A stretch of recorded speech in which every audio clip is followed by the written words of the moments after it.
जय हिंद दोस्तों, स्वागत है आप सभी का हमारे चैनल पे। आज की इस क्लास में हम लोग डीएलएड फोर्थ सेमेस्टर में जो भी महत्वपूर्ण क्वेश्चन है, जो भी एग्जाम में आने वाले क्वेश्चन हैं, उनको पढ़ने वाले हैं। और इसमें जितने भी क्वेश्चन लिए गए हैं वो सारे के सारे इतने महत्वपूर्ण हैं कि अगर आप पूरा वीडियो देखेंगे तो हमको उम्मीद है सिर्फ इसी एक वीडियो से आपका जो है पूरा का पूरा एग्जाम निकल जाएगा, मतलब पासिंग मार्क आसानी से पा जाएंगे। तो आप अंत तक इस पर जुड़े रहिएगा। पिछली बार की मैराथन क्लास बच्चों को बहुत पसंद आई थी, उसमें बहुत सारे क्वेश्चन मिले भी थे। मतलब ये एक पासिंग मार्क से ज़्यादा नंबर सिर्फ एक वीडियो से मिल गया था। तो इसी में से पिछली बार की मतलब जो भी स्टूडेंट थे उसमें से आदित्य सिंह जो है इस बार कमेंट की थी कि सर पिछली बार की तरह क्लास बनाइए। तो इसीलिए थोड़ा सा वक्त कम था, लेकिन फिर भी मैं प्रयास किया हूँ कि इसी में सारा का सारा कवर कर लूँ। और आप ध्यान देंगे कि इसी से सारा काम आपका हो भी जाएगा। देखिए क्या है, पहले क्वेश्चन में बहुलक आपसे पूछा गया, तो बहुलक आपके सामने यहाँ दो क्वेश्चन दिए गए हैं। एक में ये पूरा कई संख्याओं का समूह आपको दिख रहा होगा और दूसरे में ये, तो दो अलग अलग क्वेश्चन है। इन दोनों में आपको बहुलक ही बताना है। तो बहुलक क्या होता है उसको समझ जाइए पहले।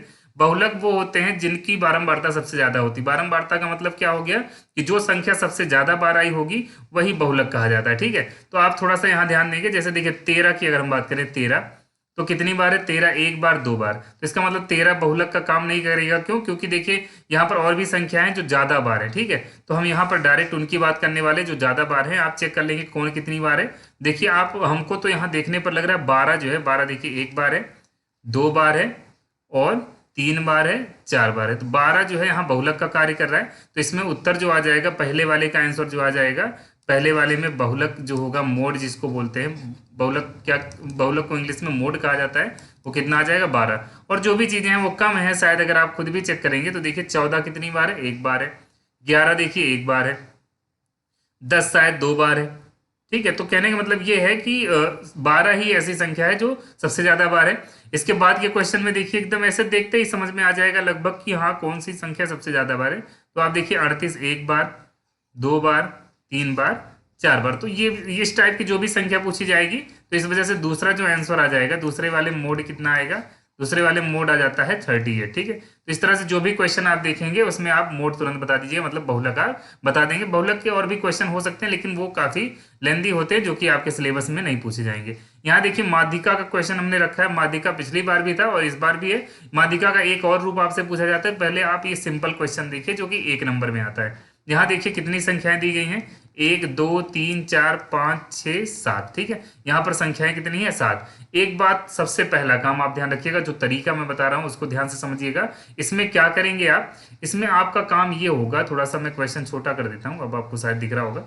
ये इस तरह से आप देखिए कि इसमें माध्यिका आपसे पूछा गया, तो पहले आप देखिए इसमें ये अवरोही या आरोही क्रम में आपको लिखना होगा। फिलहाल आरोही क्रम में यहाँ पर पहले से है। आरोही क्रम जानते हैं ना? आरोही क्रम वो क्रम होता है जिसमें जो संख्याएं दी गई होती है उनको आप क्या करते हैं, पहले सबसे छोटी संख्या, फिर उससे बड़ी, फिर उससे बड़ी, फिर उससे बड़ी, आप ऐसे लिखते चले जाते हैं। 10, 13 और 15, इस तरह से आपको संख्याएं लिखनी होगी। उसके बाद देखिए आपको कुछ नहीं करना है। आप एक सिंपल तरीके से क्या करिएगा, माध्यिका अगर निकालना होगा तब के लिए मैं नियम बता रहा हूँ। जैसे देखिए एक काट दिया इधर आपने, एक काट दिया ये, और ये इधर भी, इधर, मतलब आप जितना इधर से काटेंगे उतना इधर से, मतलब दोनों साइड से बराबर काटते चले आएंगे। तो यहाँ देखिए माध्यिका का मान जो उत्तर होगा, इसमें जो अकेली संख्या बीच में बच रही है वही जो है इसकी माध्यिका कही जाएगी, मतलब 9 इसमें सही उत्तर होगा। एक बार फिर से मैं बताना चाहूंगा, यहाँ पर देखिए जो संख्या दी गई थी, जैसे 3 एक बार काटे इधर, तो पीछे से अगर ये आरोही क्रम में नहीं है तो करना होगा, जैसे यहाँ आरोही क्रम में पहले से दिया गया था। ठीक है, नहीं दिया गया होता तो हमको करना पड़ता है। आरोही क्रम का मतलब होता है पहले छोटी से बड़ी, मतलब सबसे छोटी, फिर उससे बड़ी, फिर उससे बड़ी, फिर उससे बड़ी। और अगर आरोही आएगा तो सबसे बड़ी, फिर उससे छोटी, फिर उससे छोटी लिखना शुरू करेंगे। ठीक, कोई दिक्कत नहीं, आरोही या अवरोही दोनों में से, दोनों चाहे जो भी लिखेंगे आप, आंसर सही आएगा। ठीक है, तो देखिए पहले आप पहली संख्या आगे पीछे काट दीजिए, फिर दूसरी संख्या आगे पीछे काट दीजिए, तीसरी संख्या आगे पीछे काट दीजिए, जो बीच में बचेगा यही उत्तर होगा, यही आपको करना था। ठीक है, इसमें ज्यादा कुछ नहीं करना था। अब अगर मान लीजिए कोई ऐसी संख्या दी जाए जिसमें बीच में दो संख्या बचे, जैसे होता नहीं है, इसमें देखिए बीच में कितनी संख्या बच रही है? एक ही बच रही। ठीक, और ऐसा तभी होता है जब पदों की संख्या विषम हो। विषम का मतलब क्या हुआ? देखिए एक, दो, तीन, चार, पाँच, छः, सात, यहाँ पदों की संख्या कितनी है? सात है। मान लीजिए पदों की संख्या 8 हो तब क्या होगा, उस टाइप का भी क्वेश्चन मैं आपको बताना चाहूंगा। जैसे मान लीजिए कुछ भी ऐसे लिख दीजिए, ऐसे मैं लिख दे रहा हूँ, थोड़ा सा यहाँ आरोही क्रम में मैं डायरेक्ट ऐसे लिख देता हूँ, जैसे एक, दो, तीन, चार, पाँच, छः, सात, आठ। मान लीजिए ये आठ संख्या है।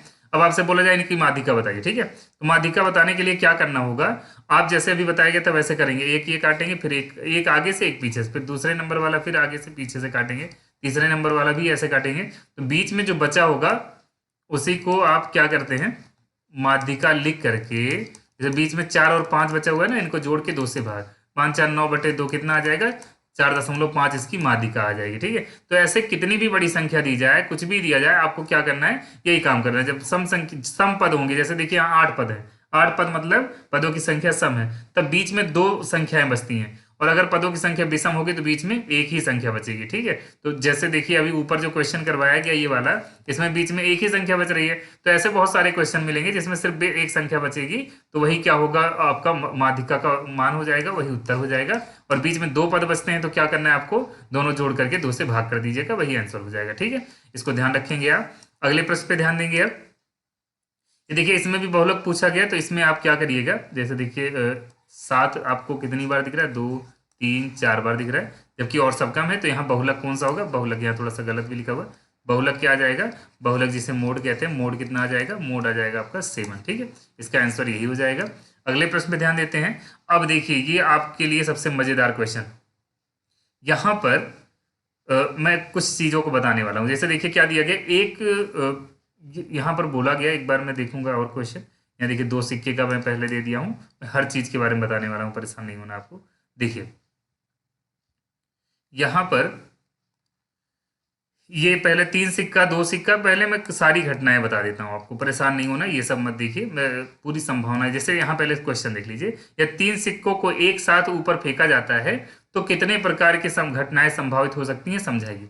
तो सबसे पहले आप ये देख लीजिए कि जब एक सिक्का फेंका जाएगा तब क्या होगा। एक सिक्का फेंका जाएगा, सिक्का फेंकने पर, एक सिक्का फेंकने पर घटनाएं, तो कुल घटनाएं जो होंगी उनको देखिए। अगर एक सिक्का फेंकेंगे तो कुल मिला के 2 ही घटना संभव है, एक तो हेड वाली या तो टेल वाली, यही 2 घटना संभव होती है। अगर मान लीजिए आपसे पूछा जाए कि एक सिक्का फेंका जाए, एक सिक्का उछाला जाता है, तो कितनी घटनाएं संभव है, तो सिर्फ 2 घटनाएं, या तो हेड आ सकता है या तो टेल आ सकता है, ठीक है। अब अगर मान लीजिए 2 सिक्का फेंका जाए, 2 सिक्के की कंडीशन अभी पीछे लिखी गई, मैं यही बता दे रहा हूँ, ठीक है। अगर क्या किया जाता है, अगर 2 सिक्का फेंका जाए, 2 सिक्कों के फेंकने पर घटनाएं, एक मामला और बन जाता है। चाहे देखिए आप समझिए पहले, चाहे 2 सिक्का एक बार फेंका जाए, चाहे 2 सिक्का एक बार फेंका जाए, और चाहे चाहे एक सिक्का 2 बार फेंका जाए, या फिर एक सिक्का कितनी बार फेंका जाए, 2 बार फेंका जाए।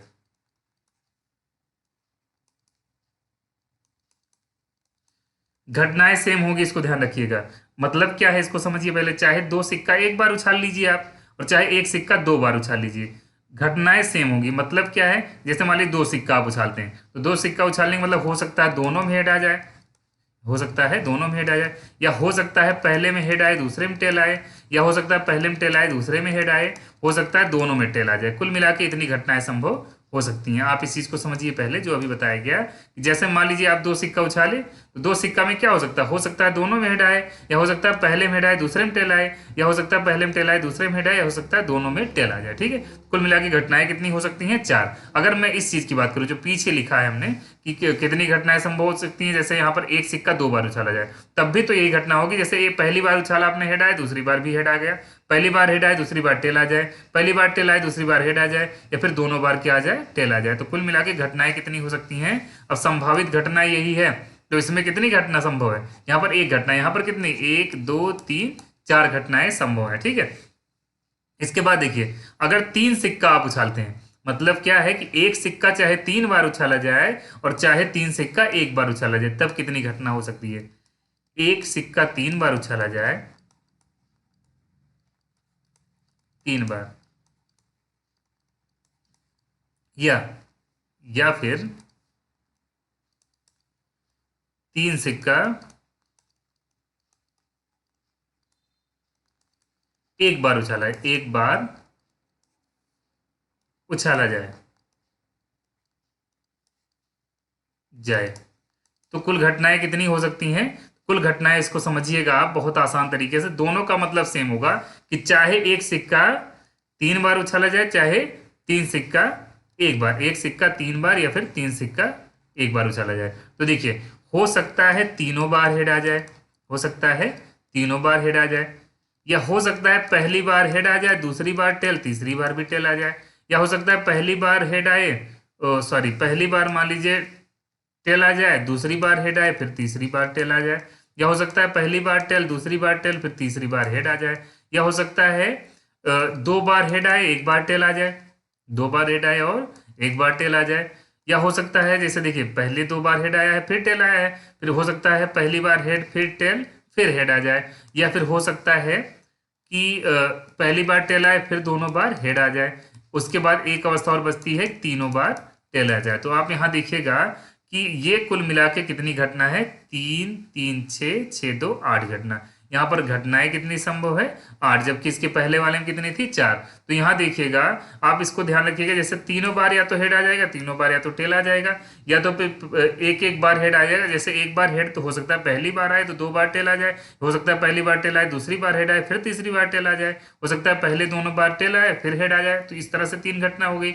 अब इसमें देखेंगे, हो सकता है 2 बार हेड आए फिर टेल आए, हो सकता है पहली बार हेड फिर टेल फिर हेड आ जाए, या हो सकता है पहली बार टेल आके 2 बार हेड आ जाए। तो इस तरह से कुल मिला के 8 घटनाएं जो है वो संभव है। अब देखिए, इसमें जो क्वेश्चन दिया गया था उसको आप समझ जाइए और एक एक करके सब नोट कर लीजिएगा, ये घटनाएं बहुत काम की होती हैं। यहाँ देखिए 3 सिक्कों को एक साथ ऊपर फेंका जाता है, तो कितने प्रकार की घटनाएं संभावित हो सकती हैं, तो यहाँ पर कुल घटनाएं आपको बता दी गई हैं। कुल मिला के 8 घटनाएं संभव हैं, वो हमने विस्तृत रूप में लिख दिया है, इसको ध्यान रखेंगे। ठीक है, कुल घटनाएं यही संभव है, इससे ज्यादा घटनाएं संभव नहीं हो सकती हैं। ठीक है, अब इसके बाद एक क्वेश्चन और पीछे 2 सिक्के वाला है, उसको मैं बता देता हूं। यहां देखिए क्या दिया गया, 2 सिक्कों को एक साथ उछाला जाता है और दोनों सिक्कों पर एक साथ शीर्ष आने की संभावना ज्ञात कीजिए। तो ध्यान दीजिएगा, जैसे बोला जाए कुल संभावना कितनी होगी, कुल संभावना अभी बताया गया, कुल संभावना कितनी होगी। ये जो मैं क्वेश्चन रखा हूं ये 22 मतलब ये प्रीवियस ईयर के क्वेश्चन है, जो अभी ये 2 सिक्के वाले 3 सिक्के वाले हैं। कुल संभावना जिसमें इसमें देखिए दोनों हेड आने की संभावना हो सकती है, दोनों के टेल आने की संभावना हो सकती है, एक बार हेड दूसरी बार टेल आ जाए, या फिर एक बार टेल आ जाए दूसरी बार हेड आ जाए। तो इस तरह से ये संभावनाएं 4 हो सकती है। ठीक है, तो यहाँ देखिए क्या है, दोनों सिक्कों पर एक शीर्ष, एक साथ, शीर्ष मतलब होता है हेड, हेड आने की संभावना ज्ञात कीजिए। तो हेड आने की संभावना कितनी है, 1 है। और इसकी प्रायिकता जैसे पूछी जाए, प्रायिकता जैसे 4 बार में से एक ही बार ऐसा संभव है कि 2 सिक्कों को उछाला गया, 4 घटनाएं संभव है जिसमें से दोनों पर हेड आने की संभावना सिर्फ 1 है। 4 में से कितनी बार एक संभावना बनती है जिसमें क्या आ सकता है, दोनों हेड आ सकता है। ठीक है ना, तो अगर ये ऐसा पूछा जाए दोनों हेड आने की प्रायिकता क्या होगी, तो कुल मिला के जो कुल संख्या होती है, और ये जैसे आपसे पूछा गया दोनों में एक साथ शीर्ष आने की प्रायिकता क्या होगी, तो आप क्या करेंगे, इन चारों में से कितनी बार ये घटना घटित हुई है, एक बार हुई है, तो 1/4 हो जाएगा। ठीक है, ऐसे क्वेश्चन बन जाते हैं। ठीक, और ज्यादातर घटनाएं सिर्फ पूछी जाती है कि कितनी घटनाएं क्या संभव हो सकती हैं, तो इस तरह से आप बता देंगे। ठीक है, इसके बाद देखिएगा आप, अब 2 पासों, अब देखिए 2 पासे के क्वेश्चन बहुत सारे बनते हैं। सबसे पहले पासा आप समझिए, पासा जानते हैं, लूडो वाला पासा, पासा आप जानते होंगे ना, लूडो वाला पासा जिसमें 1 2 3 4 5 और 6 इतनी घटनाएं संभव हो सकती हैं अगर एक पासा फेंका जाता है। एक पासा उछाला जाता है तो कितनी घटनाएं संभव है, 6 घटनाएं संभव है, 1 2 3 4 5 6 इतनी घटनाएं संभव है। अगर यही 2 पासा फेंका जाए, 2 पासा, तब कितनी कंडीशन, 36 कंडीशन। तो यहाँ क्वेश्चन पहले आप समझ जाइए क्या चीज है, इसमें आपसे पूछा क्या गया पहले वो समझा जाए, उसके बाद दूसरा काम किया जाएगा। ठीक है, यहाँ देखिए 2 पासों को एक साथ फेंकने पर अंकों का योग अभाज्य संख्या होने का समुच्चय ज्ञात कीजिए। तो इसके लिए सबसे पहले क्या करना होगा, सबसे पहले हम लोग कुल घटनाएं देख लेते हैं। कुल घटना मतलब क्या क्या घटनाएं संभव हो सकती हैं। पहले मैं हिंट दूंगा, उसके बाद सीधे ग्राफ दिखाऊंगा।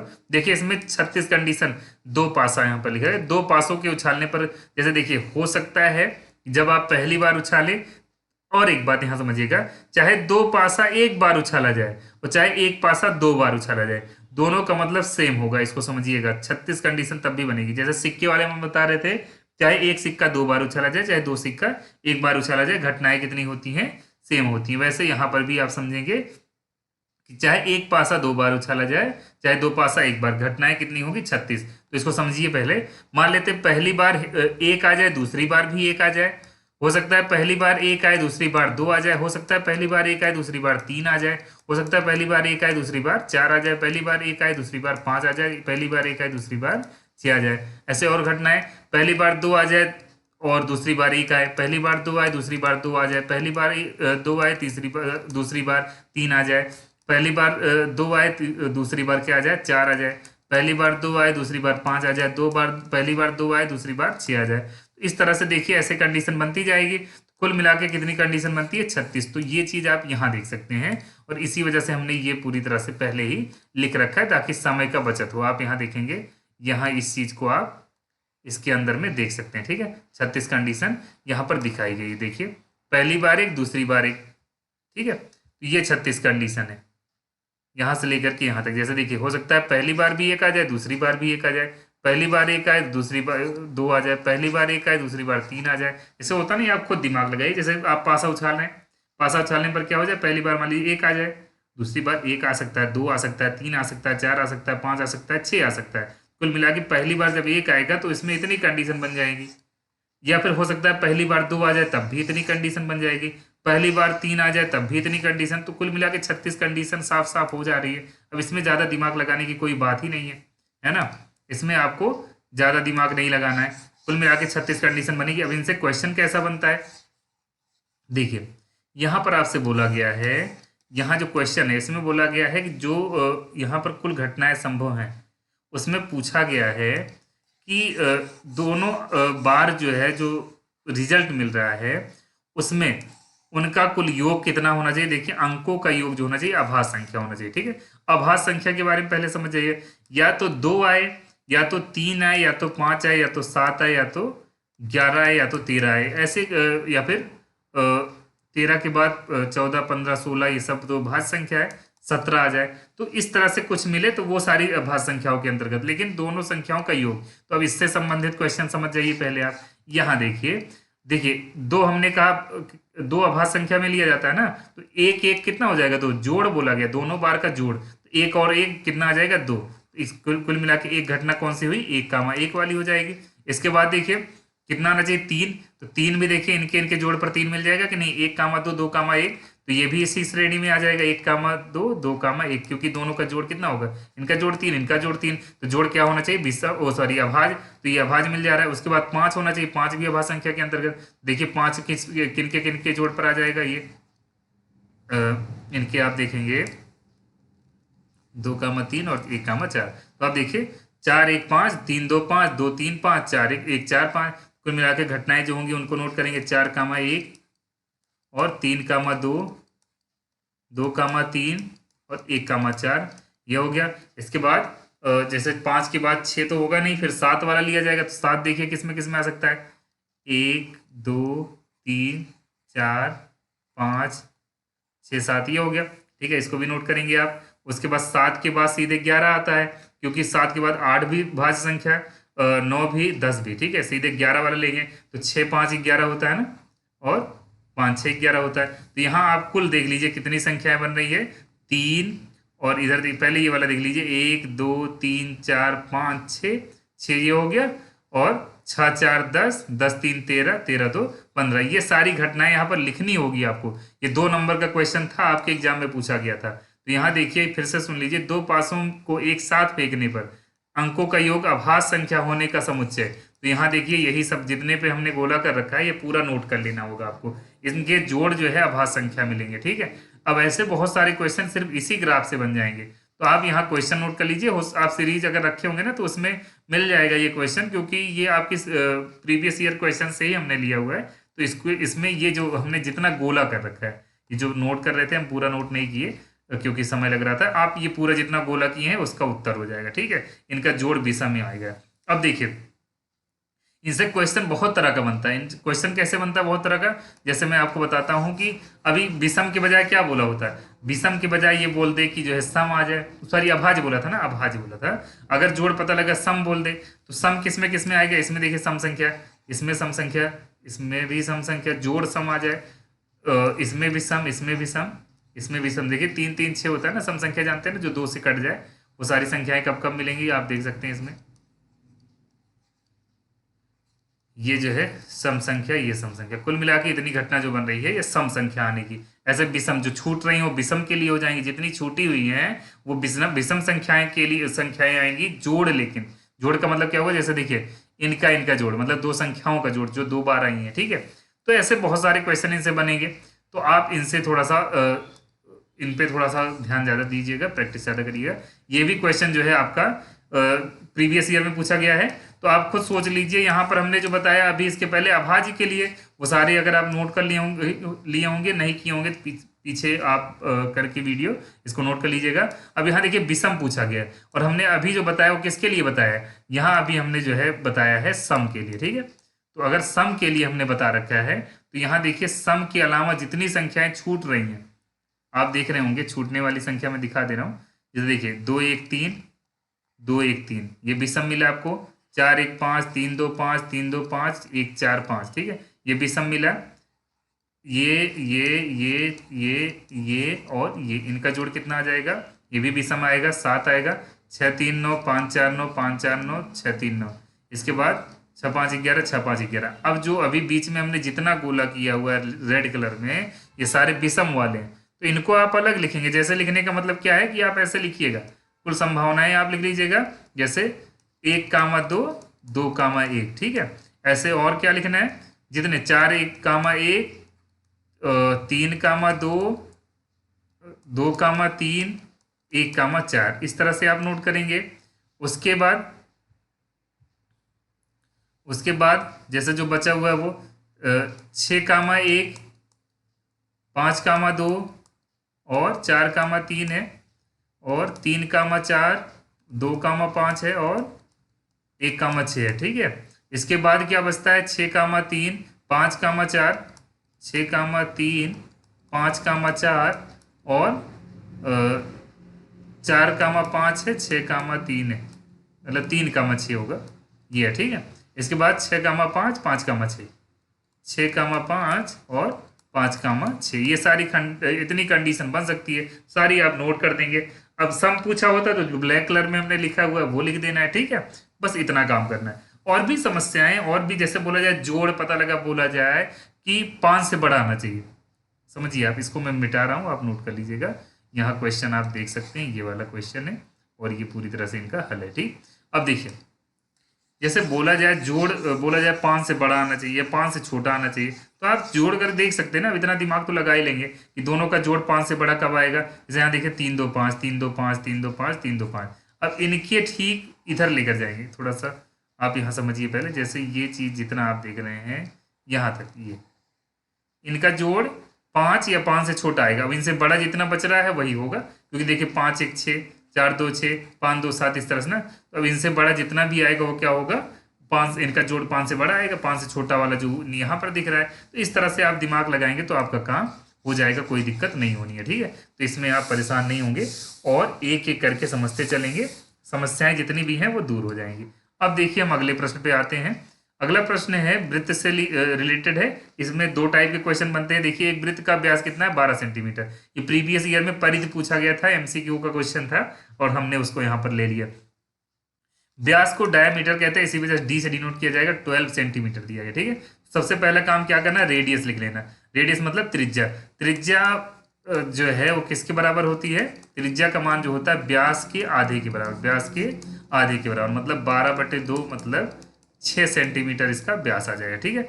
अब वृत्त की जैसे परिधि पूछा जाए, वृत्त की परिधि जिसको बोलते हैं सरकमफ्रेंस, इसी वजह से सी से डिनोट करते हैं। किससे डिनोट करते हैं, सी से। तो देखिए क्या हो जाएगा, 2πr, इसका सूत्र क्या होता है 2πr। तो 2 यहाँ पर आप क्या करिए, चाहे 3.14 रख लीजिए, चाहे 22/7 रख लीजिए, कोई रोक टोक नहीं है, परेशान नहीं होना है। आप क्या करेंगे, देखिए 22 दूना 44 6 चौक 24 6 चौक 24 तो 26/7 सेंटीमीटर, ठीक है। ये जो होगा इसका उत्तर आ जाएगा, ये इसका उत्तर आ जाएगा, इसको ध्यान रखेंगे। जितना आपको दिख रहा है पूरी तरह से इतना काम आपको करना था, ठीक है। अब इसको नोट कर लीजिए, वृत्त की परिधि में क्या करना है 2πr, और जो भी मात्रक होगा वही लिखेंगे। जैसे सेंटीमीटर में यहाँ त्रिज्या दी गई थी सेंटीमीटर। अब अगर मान लीजिए आपसे क्या पूछा जाए, अब 7 से भाग भी कर सकते थे, कोई दिक्कत नहीं, डेसिमल में भी आंसर दे सकते थे। अब इसके अलावा आपसे अगर बोला जाए कि वृत्त का क्षेत्रफल बताइए, तो ये तो हमने क्या बताया, वृत्त की परिधि, ठीक है। वृत्त का क्षेत्रफल आपसे पूछा जाएगा, वृत्त का क्षेत्रफल क्या होता है, पाई आर स्क्वायर। तो 22/7 लिखेंगे और आर की जगह पे क्या लिखेंगे, 6 × 6। तो अब देखिए क्या बनता है, 6×2 = 12, 6×2 = 1 13 गुणे 6 बटे, मतलब आप जैसे मल्टीप्लाई करते होंगे वैसे कर लीजिएगा। 6×2 = 12 और ये 13×6 = 78, एक क्या हो जाएगा 79/7। इतना सेंटीमीटर स्क्वायर क्षेत्रफल किसी भी चीज का लिखेंगे, मात्रक की घात 2 लिखेंगे, ठीक है। समझ में आ रहा होगा आपको कि यहाँ पाई आर स्क्वायर, ये आर है, दिक्कत हो तो आप आर जैसे मर्जी बनाते हैं वैसे बनाइएगा, लेकिन यहाँ पाई की वजह से आर हम हमेशा वैसे भी ऐसे ही बनाते हैं, ठीक है। पाई आर स्क्वायर क्या होता है, पाई आर स्क्वायर जो है वृत्त का क्षेत्रफल का सूत्र होता है। यहाँ पर आर की जगह पे आप 6 × 6 रख देंगे तो क्या हो जाएगा 36। 36 को जब 22 से गुणा करते हैं तो आपको वैल्यू ये मिल जाती है, ठीक है ना। 36 को जब 22 से गुणा करेंगे तो आपको ये मान मिल जाएगा। और अब आगे देखेंगे आप, इस तरह का क्वेश्चन जो भी मिले, वृत्त की त्रिज्या पता होगी तो उसमें कुछ नहीं करना। जैसे यहाँ व्यास पता है ना, तो व्यास से हमने त्रिज्या निकाल लिया। अगर त्रिज्या ही दिया गया होगा तब कुछ नहीं करना, तब डायरेक्ट रख देना, ठीक है। अब देखिए यहाँ पर एक और क्वेश्चन फंसाने के लिए दिया गया है, बोला कि एक वृत्त की त्रिज्या दूसरे वृत्त की त्रिज्या की 4 गुनी है, ठीक है। तो मान लेते हैं, ये सिंपल क्वेश्चन है, माना दूसरे वृत्त की त्रिज्या, दूसरे वृत्त की त्रिज्या, इसको हम लिखेंगे R1 बराबर क्या होगा R, ठीक है। तब पहले वृत्त की त्रिज्या क्या होगी, पहले वृत्त की त्रिज्या जो होगी R2 इसके बराबर होगी, देखिए एक वृत्त की त्रिज्या दूसरे वृत्त की त्रिज्या की 4 गुनी 4R, ठीक है ना। अब देखिए दोनों वृत्तों के क्षेत्रफल का अनुपात, तो पहले वाले का क्या लिखा जाए, A1/A2 निकालना, ठीक है। पहले वाले का बटे दूसरे वाले का, पहले वाले का क्या हो जाए पाई R1 का स्क्वायर, दूसरे वाले का क्या हो जाएगा पाई R2 का स्क्वायर। तो देखिए इससे पाई कट जाएगा, पाई से पाई क्या होगा कट जाएगा, क्योंकि ऊपर भी और नीचे भी पाई से पाई काट दीजिए आप। R1 का स्क्वायर मतलब क्या हो जाएगा R×R। और थोड़ी सी गलती यहाँ हो रही है, मैं एक बात बताना चाहूँगा आपको। जैसे हमने थोड़ा सा यहाँ पर हमने एक गलती कर दी है, जैसे दूसरे वृत्त की त्रिज्या को हम R2 लिख दे रहे हैं, ठीक है। दूसरे वृत्त की त्रिज्या को क्या लिखेंगे R2, और पहले वाले को हम R1 लिख दे रहे हैं। ये चूंकि अब देखिए पहला लिख रहे हैं तो पहले वाले के लिए 1 लिखना ठीक होगा ना, दूसरे वाले के लिए 2 लिखना ठीक होगा, ये मैं कहना चाह रहा हूँ, ठीक है। अब देखिए इसी वजह से अब यहाँ देखिए पाई R1 का स्क्वायर, यहाँ तो सही लिखा गया था लेकिन मैंने मिटा दिया, पाई R2 का स्क्वायर। तो देखिए पाई से पाई कटेगा, अब R1 की जगह आप कितना लिखेंगे 4R×4R, और R2 जगह आप कितना लिखेंगे R×R। R से R कट जाएगा, इस R से ये वाला R कट जाएगा, कितना बचेगा 16/1। मतलब जो अनुपात आ जाएगा, अनुपात जो आएगा वो कितना आएगा, अनुपात जो आएगा वो 16:1 आ जाएगा। 16:1 जो है इसका आंसर आ जाएगा। इस चीज को भी आप ध्यान रखेंगे। इसी में अगर मान लीजिए जैसे यहाँ क्षेत्रफलों का अनुपात पूछा गया ना, परिधि का अनुपात पूछा जाए, तब आप क्या करेंगे, इसको देखिएगा। आपसे बोला जाए परिधि का अनुपात, तो आपको एक काम कर लेना, बहुत आसानी से आप इसको कर सकते हैं। परिधि के अनुपात में क्या हो जाता है C1/C2, मतलब पहले की परिधि बटे दूसरे की परिधि। पहले की परिधि क्या लिखी जाएगी 2πr1/2πr2, ठीक है। तो 2π कट ही जाएगा। R1 की जगह कितना लिखेंगे 4R, और R की जगह R2 की जगह कितना लिखेंगे R। तो R से R कटेगा, कितना बचेगा 4/1, मतलब 4:1 इसका आंसर हो जाएगा। इसमें इससे ज्यादा कुछ नहीं करना था। अब देखेंगे आप अगला क्वेश्चन, ये भी प्रीवियस ईयर का क्वेश्चन है, शायद नहीं होगा तो कोई बात नहीं, अभी प्रीवियस ईयर का क्वेश्चन मैं दिखा रहा हूँ। और भी ये भी बहुत ज्यादा इंपॉर्टेंट है, इसको ध्यान रखिएगा। ABCD एक चक्रीय चतुर्भुज है और A का मान 55 अंश दिया गया, B का मान क्या है 60 अंश दिया गया। तो मैं आपको एक बात बताना चाहूंगा, चक्रीय चतुर्भुज होता क्या है पहले आप ये समझ जाइए। चक्रीय चतुर्भुज की बात अगर की जाए तो चक्रीय चतुर्भुज वह चतुर्भुज होता है जिसके चारों शीर्ष एक वृत्त पर होते हैं। अभी मैं दिखा दूंगा, परेशान नहीं होना, लेकिन पहले एक क्वेश्चन ये वाला हम कर लेते हैं। यहाँ पर इसको हम A, इसको B, इस शीर्ष को हम क्या करते हैं B लिख लेते हैं। थोड़ा सा दूर हो गया, फिर से नजदीक कर दिया। A, ये B है, और ये C है, और ये D है, ठीक है। और जैसे मान लीजिए ये दिया गया 55 अंश, और ये वाला कितना दिया गया है ये 60 अंश दिया गया, ठीक है। आपको क्या करना है C और D की वैल्यू बतानी, C और D की। वैल्यू बतानी है। मतलब कोण सी और कोण डी, यहाँ कोण ए दिया गया है, कोण बी दिया गया, कोण ए 55 है, कोण बी दिया गया 60 है।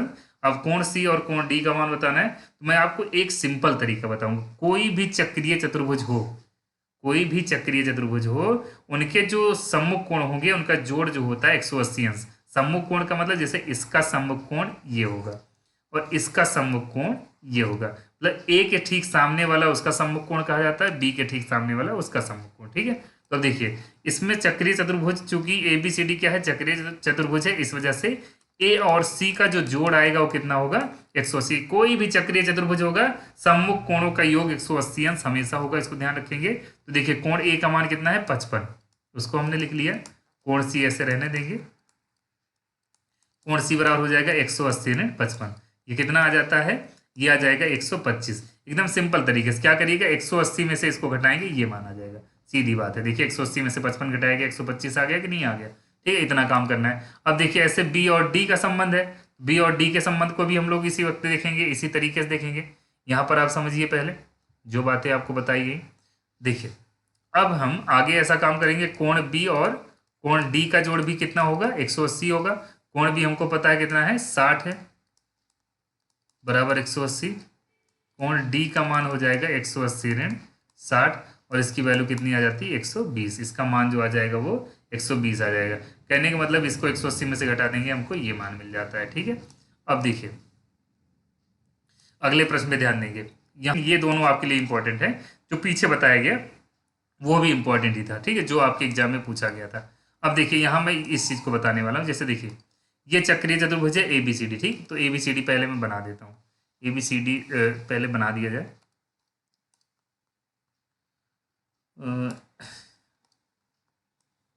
अब शायद आपको दिख रहा होगा, यहाँ देखिए इसमें मैं एक चतुर्भुज अपने आप बना देता हूँ। ठीक, चतुर्भुज ऐसा होना चाहिए, चारों शीर्ष एक वृत्त पर होने चाहिए। ठीक, तो ये काम आप स्वयं से कर लेंगे। ये वृत्त हमने, ये चतुर्भुज बना दिया।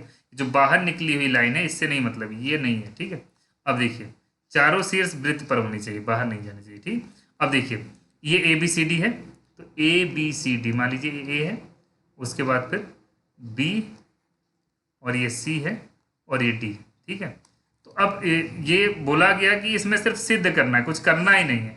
इसमें बोला गया सिद्ध कीजिए कि ये चक्रीय चतुर्भुज है, चारों कोण दिए गए।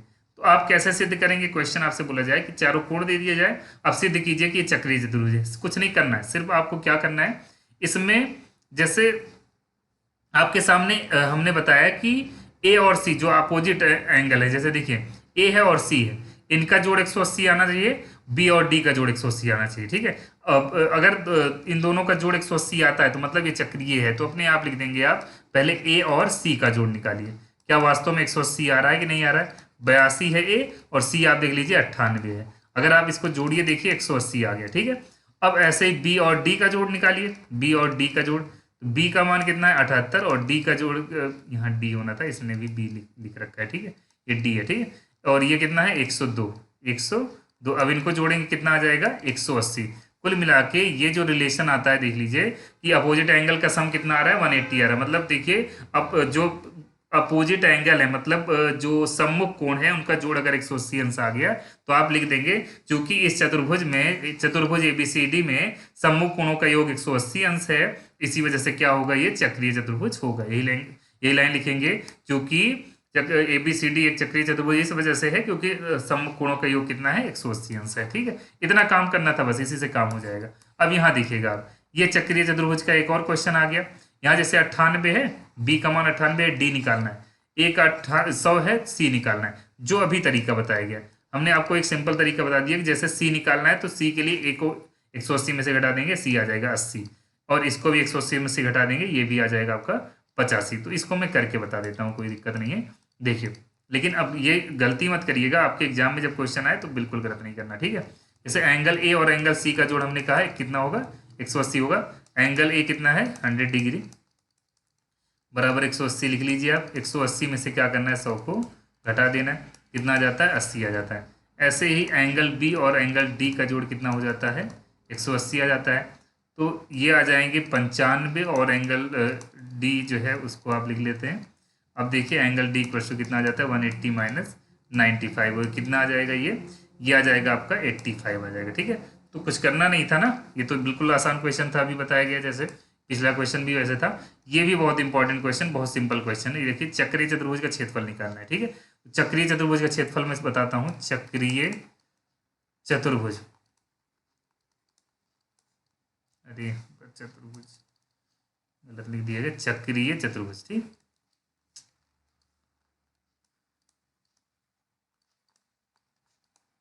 का क्षेत्रफल बराबर क्या होता है, 1/2 समांतर भुजाओं का योग। समांतर, थोड़ा सा इस चीज को आप यहां से इधर कर लीजिए।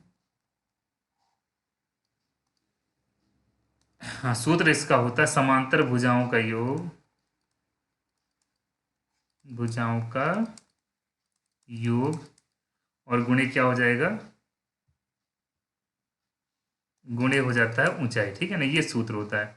आपने देखा होगा जैसे ये लिखा जाता है 1/2 a plus B into H, ऐसे लिखा जाता है। ठीक है ना, तो ये समांतर भुजाएं हैं, उनका जोड़ गुणे ऊंचाई। तो आप इसमें देखिए जैसे ये और ये, इसकी लंबाई है समांतर भुजाओं की, वो मैं दिखाता हूँ आपको। देखिए थोड़ा सा बड़ा कर देता हूँ। देखिए ये दोनों जो अपोजिट भुजाएं हैं, देखिए ये वाली और ये वाली समांतर है, और इनके बीच की दूरी कितना है, 5 है। तो ये ऊंचाई है। तो कहने का मतलब यहाँ देखिए ए का मान 3 लिख लीजिएगा, बी का मान कितना लिखेंगे, 4 लिखेंगे, एच का मान कितना लिखेंगे, 5 लिखेंगे। एच क्या है, इनके बीच की दूरी, समांतर रेखाओं के बीच की दूरी। तो आप इसी सूत्र में रख देंगे। अब इसी चीज़ में हम रख करके इसको क्या करेंगे, हल कर देंगे। देखिए क्या आ जाएगा, 1/2, ये आ जाता है 3 और 4, और गुणे एच की जगह कितना लिखेंगे, 5। तो ये आ जाता है 4 3 7 गुणे 5/2, 35/2 मीटर का स्क्वायर। ये इंच में दिया गया, सॉरी इंच में दिया गया। तो जिसमें दिया गया IN इंच लिखा गया, तो इंच का स्क्वायर लगा देंगे। ठीक है, चाहे जो दिया गया होगा, इंच में दिया गया होगा इंच का स्क्वायर लगाएंगे। मीटर में, वैसे तो मीटर में मिलेगा आपको, सामान्यतः ये वैल्यू किस में मिलेगी, मीटर में मिलेगी, तो मीटर में आप लिखेंगे। अगर किसी और चीज़ में मिल जाता है तब उसमें लिखते हैं। ठीक है, इसके बाद देखिएगा, इसके बाद अगला क्वेश्चन भी इसी समलंब का है, जो कि बोर्ड में पूछा, वो सॉरी आपके एग्जाम में पूछा गया था। यहाँ आप देख लीजिए। ठीक है, तो आप देखिए यहाँ पर ये भी समलंब है। आपको देखने में लग रहा है कि ये एक आयत है और ये त्रिभुज है। अब इनका जोड़ क्या बना हुआ है, समलंब। जैसे देखिए ये इसके समांतर भुजा है। ठीक है, तो आप इसमें पहले देखिए समांतर भुजाओं की बात किया जाए तो जो हमने कहा, जैसे देखिए यहाँ 8 है, ये भी 8 होगा। ठीक है, तो इसको आप 8 समझ जाइए। अब देखिए 8 और ये 6 कितना मिला के हो जाएगा, 14। ये पूरी भुजा जो है कितना, ये यहाँ से यहाँ तक ए से लेकर के बी तक कितनी लंबाई की है, 14। और चूंकि ये सेंटीमीटर में दिया गया, देखिए क्वेश्चन में दिया गया 14 सेंटीमीटर। ठीक है, अब देखिए यहाँ पर आप क्या करेंगे, ए का मान कितना लिख लीजिए, 8 सेंटीमीटर, जो कि ऊपर दिया गया। बी का मान कितना लिखेंगे, 14 सेंटीमीटर, और बीच की ऊंचाई कितनी होगी, 6 नहीं 5 इनके बीच की ऊंचाई जो है वो, क्योंकि समांतर रेखाओं के बीच की दूरी को ही लिखा जाता है। तो यहाँ कितना हो जाएगा, 5 सेंटीमीटर। ठीक है ना, तो इनका जो क्षेत्रफल आ जाएगा, देखिए क्या बोला गया, समलंब चतुर्भुज ABCD का क्षेत्रफल। तो एरिया इसका जैसे अभी बताया गया, क्या 1/2 समांतर भुजाओं का योग, मतलब 8 और धन 14 लिखा जाएगा, और गुणे ऊंचाई कितना लिखा जाएगा, ऊंचाई लिखा जाएगा 5। तो कितना बनता है, 8 और 14 जोड़ लेते हैं तो आपको मिल जाता है कितना, ये मिल जाता है 22। 14 8 जो हो जाएगा 22, और गुणे 5/2। इसको मैं थोड़ा सा और छोटा कर दूंगा ताकि आपको दिखे बढ़िया से। अब देखिए क्या आ जाएगा। अब आगे आप क्या करते हैं, चाहे 2 से इसको काट दीजिए, तो 11 गुणे 5, 11 5 55। अरे ये 2 से कटेगा नहीं, 22, 2 से इसको काटेंगे तो 11 आ जाएगा यहाँ। तो 11 गुणे 5, 11 5 55 सेंटीमीटर का स्क्वायर। इतना काम इसमें करना था और कुछ नहीं करना था। ठीक है, तो इसको आप नोट कर लीजिए, इंपॉर्टेंट क्वेश्चन होगा। अगला प्रश्न देखेंगे, यहाँ पर देखिए क्या दिया गया है। यहाँ दिया गया है एक बेलनाकार टैंक की त्रिज्या 14 सेंटीमीटर और ऊंचाई कितना है, 10 मीटर है। आपको क्या करना है, अब देखिए ये सरफेस एरिया एंड वॉल्यूम का क्वेश्चन है, और इसमें क्या करेंगे आप, इसमें जितने क्वेश्चन हैं, जितने भी टाइप के हैं, मैं बताने का प्रयास करूंगा। देखिए ये सब बेलन के क्वेश्चन है, और थोड़ा सा आप ध्यान देंगे तो काम हो जाएगा। उसके बाद शंकु वाला बताया जाएगा। देखिए बेलन आप जानते हैं ना, बेलनाकार टैंक, बेलन की बात अगर किया जाए, बेलन का शेप जो होता है वो ये होता है। ठीक है, थोड़ा सा यहाँ पर अजीब बना हुआ है, लेकिन ये ऐसा ही होता है। आप बेलन देखेंगे तो क्या होगा, बेलन ऐसा होगा।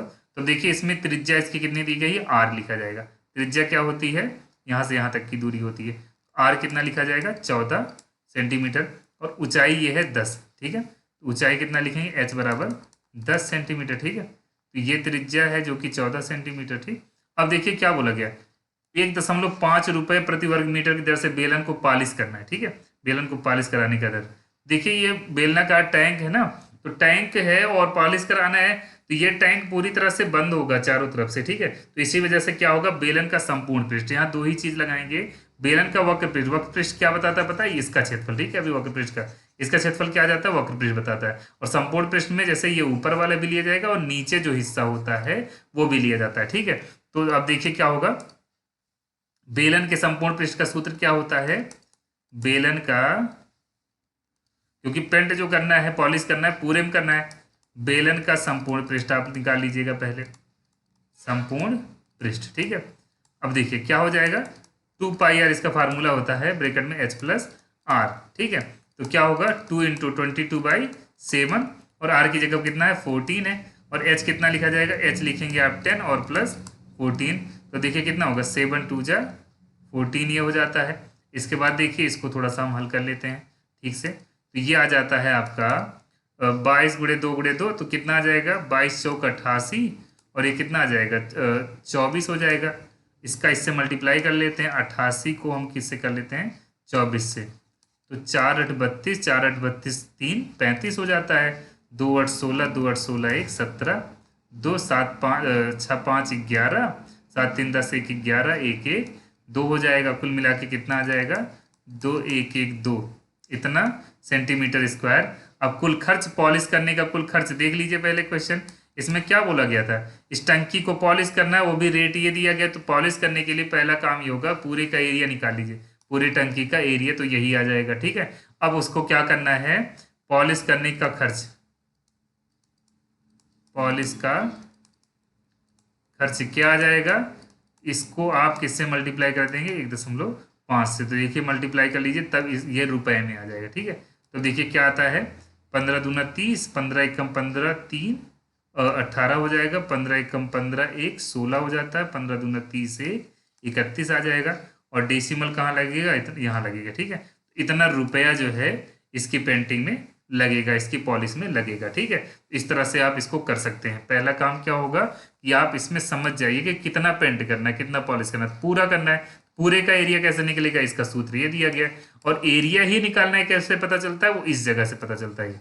ठीक है, एरिया कैसे पता चलता है, सेंटीमीटर, वर्ग सेंटीमीटर दिया गया ना, अगर सेंटीमीटर का क्यूब दिया गया होता तो मतलब आयतन निकालना होता, मतलब घन सेंटीमीटर देगा तो इसका मतलब आयतन, और वर्ग सेंटीमीटर देगा तो क्षेत्रफल निकालना होगा। ठीक है ना, क्षेत्रफल, यहाँ क्षेत्रफल ही तो निकाला गया है, तो इसको आप क्या करेंगे, नोट कर लेंगे पूरी तरह से। ठीक है, इसके बाद हम लोग अगले प्रश्न पे चलेंगे, यहाँ पर कई प्रश्न आपके लिए हम लेकर के आए, वो भी आयतन का है। ठीक है, ये सारे क्वेश्चन लंबवृत्तीय बेलन से संबंधित हैं, और इसमें आयतन निकालना है, उसके साथ में मैं आपको वक्र पृष्ठ का भी क्वेश्चन बता दूंगा, परेशान नहीं होना है। इससे बाहर का क्वेश्चन नहीं आना चाहिए। फिलहाल मैं प्रयास करूंगा कि जितने भी टाइप हों हर टाइप का बताया जाए आपको। देखिए ये जो क्वेश्चन आपको पहला वाला इसमें दिख रहा है, उसके बारे में पहले समझा जाए।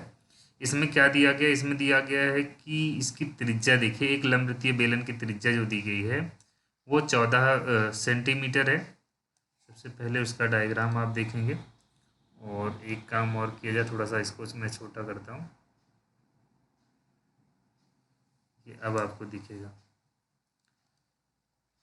देखिए जैसे मान लीजिए ये दिया गया है, और इसकी त्रिज्या कितनी है, 14 सेंटीमीटर, यहाँ से यहाँ तक कितना है, ये 14 सेंटीमीटर इसकी त्रिज्या मैं लिख दूँ पहले, ये चाहे तो यहाँ से यहाँ तक ले लीजिए, 14 सेंटीमीटर ये हो जाएगा, और ये उस ऊंचाई जो है वो कितना है, 20 सेंटीमीटर। ठीक, इसी में मैं आपको वक्र पृष्ठ बता दूंगा, बेलन का वक्र पृष्ठ क्या होता है, बेलन का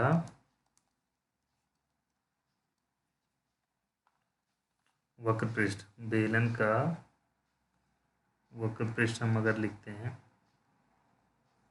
यहाँ थोड़ी गलती हुई है,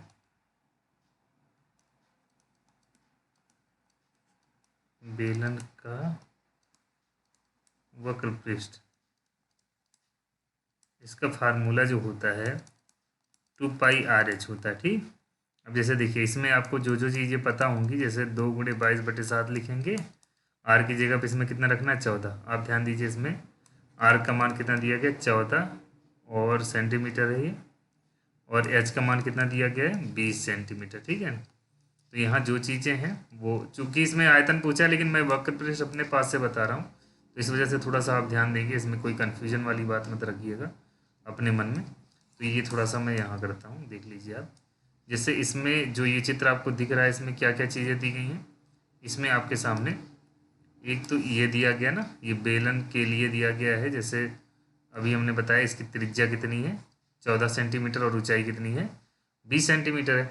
बेलन के वक्र पृष्ठ का सूत्र क्या होता है 2πr/s। तो 2 पाई की जगह पे 22/7 रखेंगे और एच की जगह पे कितना रख देंगे, एच की जगह पे 14 रख देंगे। अब देखिए, सॉरी आर की जगह पे कितना रखेंगे 14, उसके बाद एच की जगह पर अभी नहीं रखा गया, एच की जगह पर कितना रखना है 20 रखेंगे। ठीक, इसको मल्टीप्लाई करके 20 लिखा जाएगा। अब देखिए क्या होता है, 7 एकम 7, 7 दूनी 14, ये हो जाता है आपका, चाहे गुणा कर लीजिए, 2 दूनी 4, दूनी 8, 8 दूनी 16, 8 दूनी 16 1 17। ठीक है, ये कुल मिला के इतना सेंटीमीटर स्क्वायर आएगा। अगर वक्र पृष्ठ पूछता है तब आप ये काम करेंगे। ठीक है, अभी देखिए मैं आपको बताता हूँ कि अगर अब क्या पूछा जाए, अगर आपसे ये पूछा जाता है बेलन का आयतन, बेलन का आयतन, इसके लिए क्या करना है, इसके लिए फार्मूला आप लगाएंगे πr²h, ये फार्मूला होता है इसका। तो इसके लिए क्या करेंगे आप 22/7, आर की जगह पे कितना दिया गया है 14 दिया गया, तो 14 × 14, और एच की जगह पे कितना लिखेंगे 20। ये 7 दूनी 14 ये हो जाएगा, 22 दूना 44 ये हो गया, और ये आपका इतना हो जाता है, मान लीजिए 14 दूना 28 280। अब इनका मल्टीप्लाई कर लिया जाए, तो इनका जो मल्टीप्लाई आएगा वो मान लीजिए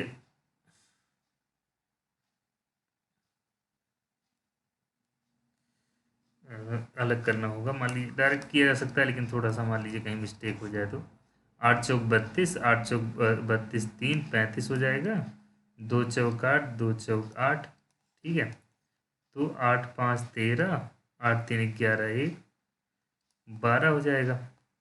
ठीक है, तो 1232 कितना आ गया 1232, यहाँ पीछे जीरो लगेगा ही, इतना सेंटीमीटर क्यूब, जो मात्रक होगा उसकी घात 3 लगाया जाता है। ठीक है ना, तो इसमें शायद आपको कोई दिक्कत नहीं होनी चाहिए। ये जो मल्टीप्लाई ऊपर किया गया इसको आप मिटा देंगे, इसको नहीं लिखेंगे, ये तो मैं आपके लिए मतलब आंसर लाने के लिए उतना किया गया, नहीं तो पता लगा आप उसको भी उतारने लग जाएं। और ये दो चीज़ हमने बता दिया, बेलन का वक्र पृष्ठ निकालना हुआ तो आयतन निकालना हुआ, तो इसमें दिक्कत आपको नहीं होनी चाहिए।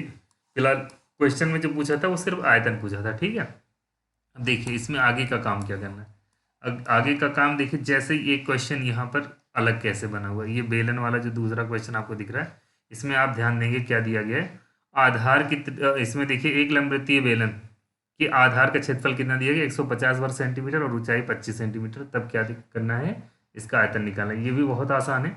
इसमें क्या करेंगे आप, जैसे देखिए इसमें जो आधार का क्षेत्रफल दिया गया, बेलन के आधार का क्षेत्रफल, बेलन का आधार कैसा होता है, अगर आप चित्र बनाइए, ये बेलन ना, इसका आधार कैसा है वृत्ताकार है कि नहीं है, इसी का क्षेत्रफल दिया गया। ठीक है ना, और ये वृत्त के आकार का अगर है तो इसका क्षेत्रफल क्या होता है πr²। कहने का मतलब यहाँ किसकी वैल्यू दी गई है πr² की वैल्यू दी गई है 150 सेंटीमीटर स्क्वायर, और ऊंचाई कितनी दी गई है h, ऊंचाई जो है वो 25 सेंटीमीटर है। तो अब देखिए क्या करना है, आयतन बराबर बेलन का आयतन आप लिखेंगे, बेलन का आयतन क्या होगा, अभी हमने आपको बताया फार्मूला πr² है ना, उसी को लिखेंगे πr², h πr² की सीधे वैल्यू देखिए यहाँ पर ध्यान दीजिए, πr² की सीधे वैल्यू दी गई 150, तो यहाँ इसकी जगह क्या लिखेंगे आप, इसकी जगह पे आप लिख देंगे 150, और एच की जगह क्या लिखेंगे, एच की जगह जो है वो 25 है, इसका आप गुणा कर लीजिए, 25 पंचे 125, 25 एकम 25 12 27 हो जाता, 25 एकम 12 37 हो जाता है। ये आपका यही जो है क्या होगा आंसर हो जाएगा सेंटीमीटर क्यूब। ठीक है, आयतन रहेगा तो जितना मात्रक रहेगा उसकी घात 3 लिखेंगे आप, इसको ध्यान रखेंगे। ठीक है, अब हम क्या करने वाले हैं, अगले प्रश्न पे ध्यान देंगे। अगला क्वेश्चन जो है बिल्कुल वैसा ही है लेकिन इसमें थोड़ा सा फर्क है, ध्यान देंगे आप। तो अब इससे अगर आयतन के क्वेश्चन आएंगे इसी टाइप में आ जाते हैं, इससे बाहर नहीं पूछे जाते हैं। देखिए इसमें अगला क्वेश्चन जो दिया गया है वो भी आसान ही है। इसमें आप देखिएगा तीसरा क्वेश्चन जो आपको लिखा हुआ मिल रहा है, इसमें मैं बात करूँगा। देखिए क्या दिया गया, यहाँ पर आयतन दिया गया आपको, ठीक है ना, आयतन यहाँ पर है, और ये उसका क्षेत्रफल, आधार का क्षेत्रफल, ठीक है। मतलब क्या है, इसमें पाई आर स्क्वायर दिया गया है और बेलन का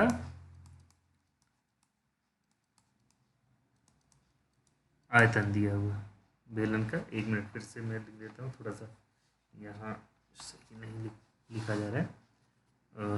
दिया गया है, फिर से मैं लिखता हूँ, ये ऊपर कर दे रहा हूँ, ठीक है। अब ये देखिएगा, अब जगह भी है। कहने का मतलब क्या है, पाई आर स्क्वायर की वैल्यू दी गई है कितना, 150 सेंटीमीटर स्क्वायर, ठीक। और क्या दिया गया, बेलन का आयतन दिया गया, ठीक है ना। बेलन का आयतन कितना दिया गया, आयतन दिया गया है 2550 सेंटीमीटर क्यूब, ठीक है। आपको एच का मान निकालना, तो आप जानते हैं बेलन का आयतन क्या होता है, पाई आर स्क्वायर एच, ठीक है ना, बराबर 2550 हो जाएगा। अब पाई आर स्क्वायर की वैल्यू क्या रखेंगे, 150 पता ही है, लेकिन एच हमको नहीं पता, तो एच की जगह पे वैसे सिर्फ एच उतार देंगे, ठीक है। अब देखिए इधर जो गुणा के रूप में आपको दिख रहा है, 150 गुणा के रूप में है ना, तो अगर आप इस साइड लेकर के जाएंगे तो क्या होगा, भाग के रूप में जाएगा। नियम आप जो पक्षांतर का पढ़ते हैं वो कैसा होता है, अब देखिए 2550 बटे कितना हो जाएगा, 150, 0 0 काट दीजिए, उसके बाद इसको डिवाइड कर दीजिए, जो भी मान आएगा वही आंसर हो जाएगा। तो अब देखिए कितना आता है, एच बराबर आपका हो जाएगा 15 एकम 15 हो जाएगा, उसके बाद फिर 7 बार जाएगा ना, क्योंकि 10 बचेगा, 15 7 105 हो जाएगा, इतना सेंटीमीटर एच का मान आ जाएगा, ठीक। तो क्वेश्चन भी आप देख सकते हैं और इसका हल भी आप देख लीजिए, जहाँ दिक्कत हो आप बता सकते हैं, कमेंट बॉक्स में बता दीजिएगा। उस पर और भी जिस भी चीज़ पर आपको समस्या लगती है कि नहीं इसको और ज़्यादा तरीके से या और भी ज़्यादा क्वेश्चन इसके चाहिए, तो मैं वैसे तो सारे क्वेश्चन ज़्यादा जितना भी टाइप है प्रयास किया हूँ उसको बताने का, लेकिन जहाँ दिक्कत लगे उसको आप बताइएगा।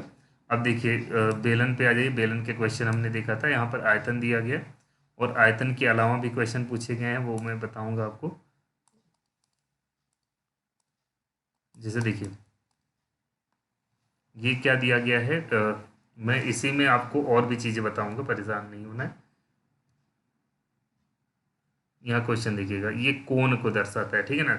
लंबवृत्तीय शंकु मतलब क्या है, कोण है। कोण आप देख आइसक्रीम खाए होंगे ना, या फिर जोकर की टोपी, आप जानते हैं उसके बारे में। आप सेट उठा लीजिए, पुराने सेट, उसमें देखेंगे छोटे छोटे क्वेश्चन इसके आए हैं, और जो भी आए हैं वो मैं बताने का प्रयास करूंगा। देखिए शंख की ऊंचाई, इसमें ऊंचाई दो होती है, एक ये वाली आप देखेंगे तिरछी ऊंचाई, एक क्या होती है, तिर्यक ऊंचाई होती है। जैसे यहाँ से यहाँ तक देखिए, ये जो ऊंचाई होगी तिर्यक ऊंचाई होगी, एक ये होगी, ठीक। ये सॉरी, ये तिर्यक ऊंचाई होगी, ये ऊंचाई होती है, ठीक। और यहाँ पर क्या होती है, त्रिज्या, ठीक। तो अब देखिए यहाँ दिया क्या है, लंबवृत्तीय शंकु की ऊंचाई, अगर सिर्फ ऊंचाई बोला, ठीक है, ऊंचाई और त्रिज्या, ऊंचाई अगर दिया गया तो एल नहीं लिखा जाएगा, वो क्या लिखा जाएगा, सिर्फ ऊंचाई अगर लिखा जाए तो उसको हम क्या लिखेंगे, उसको एच लिखेंगे, ठीक है। एच इक्वल टू क्या हो जाएगा, 4 सेंटीमीटर, ठीक है। और त्रिज्या आर कितना दिया गया है, 3 सेंटीमीटर। अब सुनिए, अगर आपको एल निकालना होता है तो एल का मैं सूत्र बता दे रहा हूँ, ठीक है, R square plus H square, तो क्या आ जाता है, ये आ जाता है √3 का स्क्वायर और 4 का स्क्वायर। इससे आपको क्या मिल जाएगा, √3 3 जा 9, 4 4 जा 16, और जब इसको हल करेंगे कितना आ जाए 25, इससे वैल्यू मिल जाती 5 सेंटीमीटर। ये तो एल का मान आ गया, ठीक है। अब देखिए आपको अगर आयतन निकालना है तो क्या लगाना है, वक्र पृष्ठ निकालना है तो समकोण पृष्ठ निकालना है, तो इसी में हम सारा बता देंगे, ठीक है।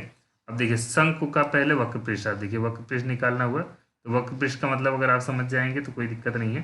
वक्र पृष्ठ का मतलब ये एरिया देखिए, जैसे आप समझिए पहले इस जगह पर, ये थोड़ा सा मैं बड़ा करता हूँ, यहाँ आपको ये चीज़ देखना चाहिए, जो ये हिस्सा होता है वक्र पृष्ठ का मतलब ये ऊपर वाला जो किनारे किनारे ये पूरा हिस्सा बच रहा है, इसको आप निकालेंगे, ठीक है ना। इसका क्षेत्रफल कितना होगा, यही होता है वक्र पृष्ठ, ठीक है।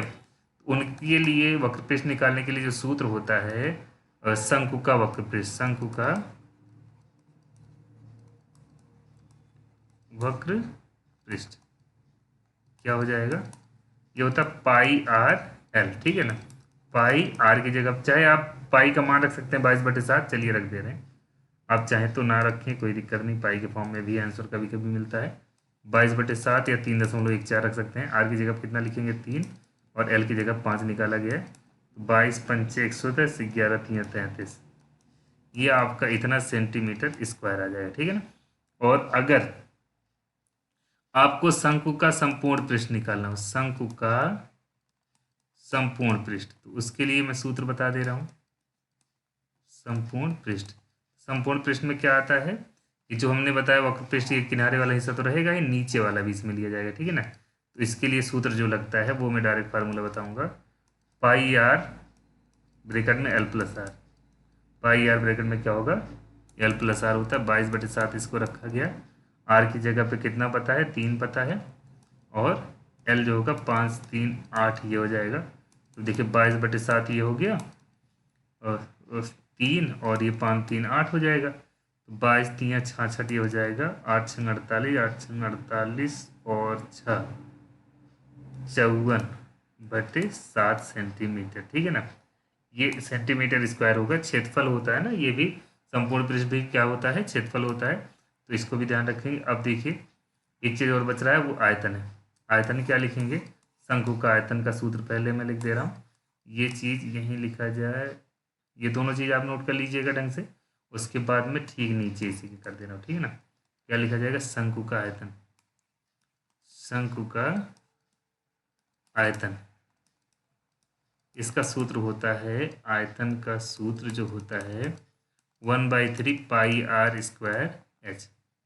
1/3 pi r square h. 1/3 pi की जगह पे 22/7, आर की जगह पे कितना रखा जाएगा, 3 था। त्रिज्या का मान देख लीजिए आप, 3 है, और एच की जगह पे 4 है। तो वो चीज़ मैं यहाँ लिखने चल रहा हूँ।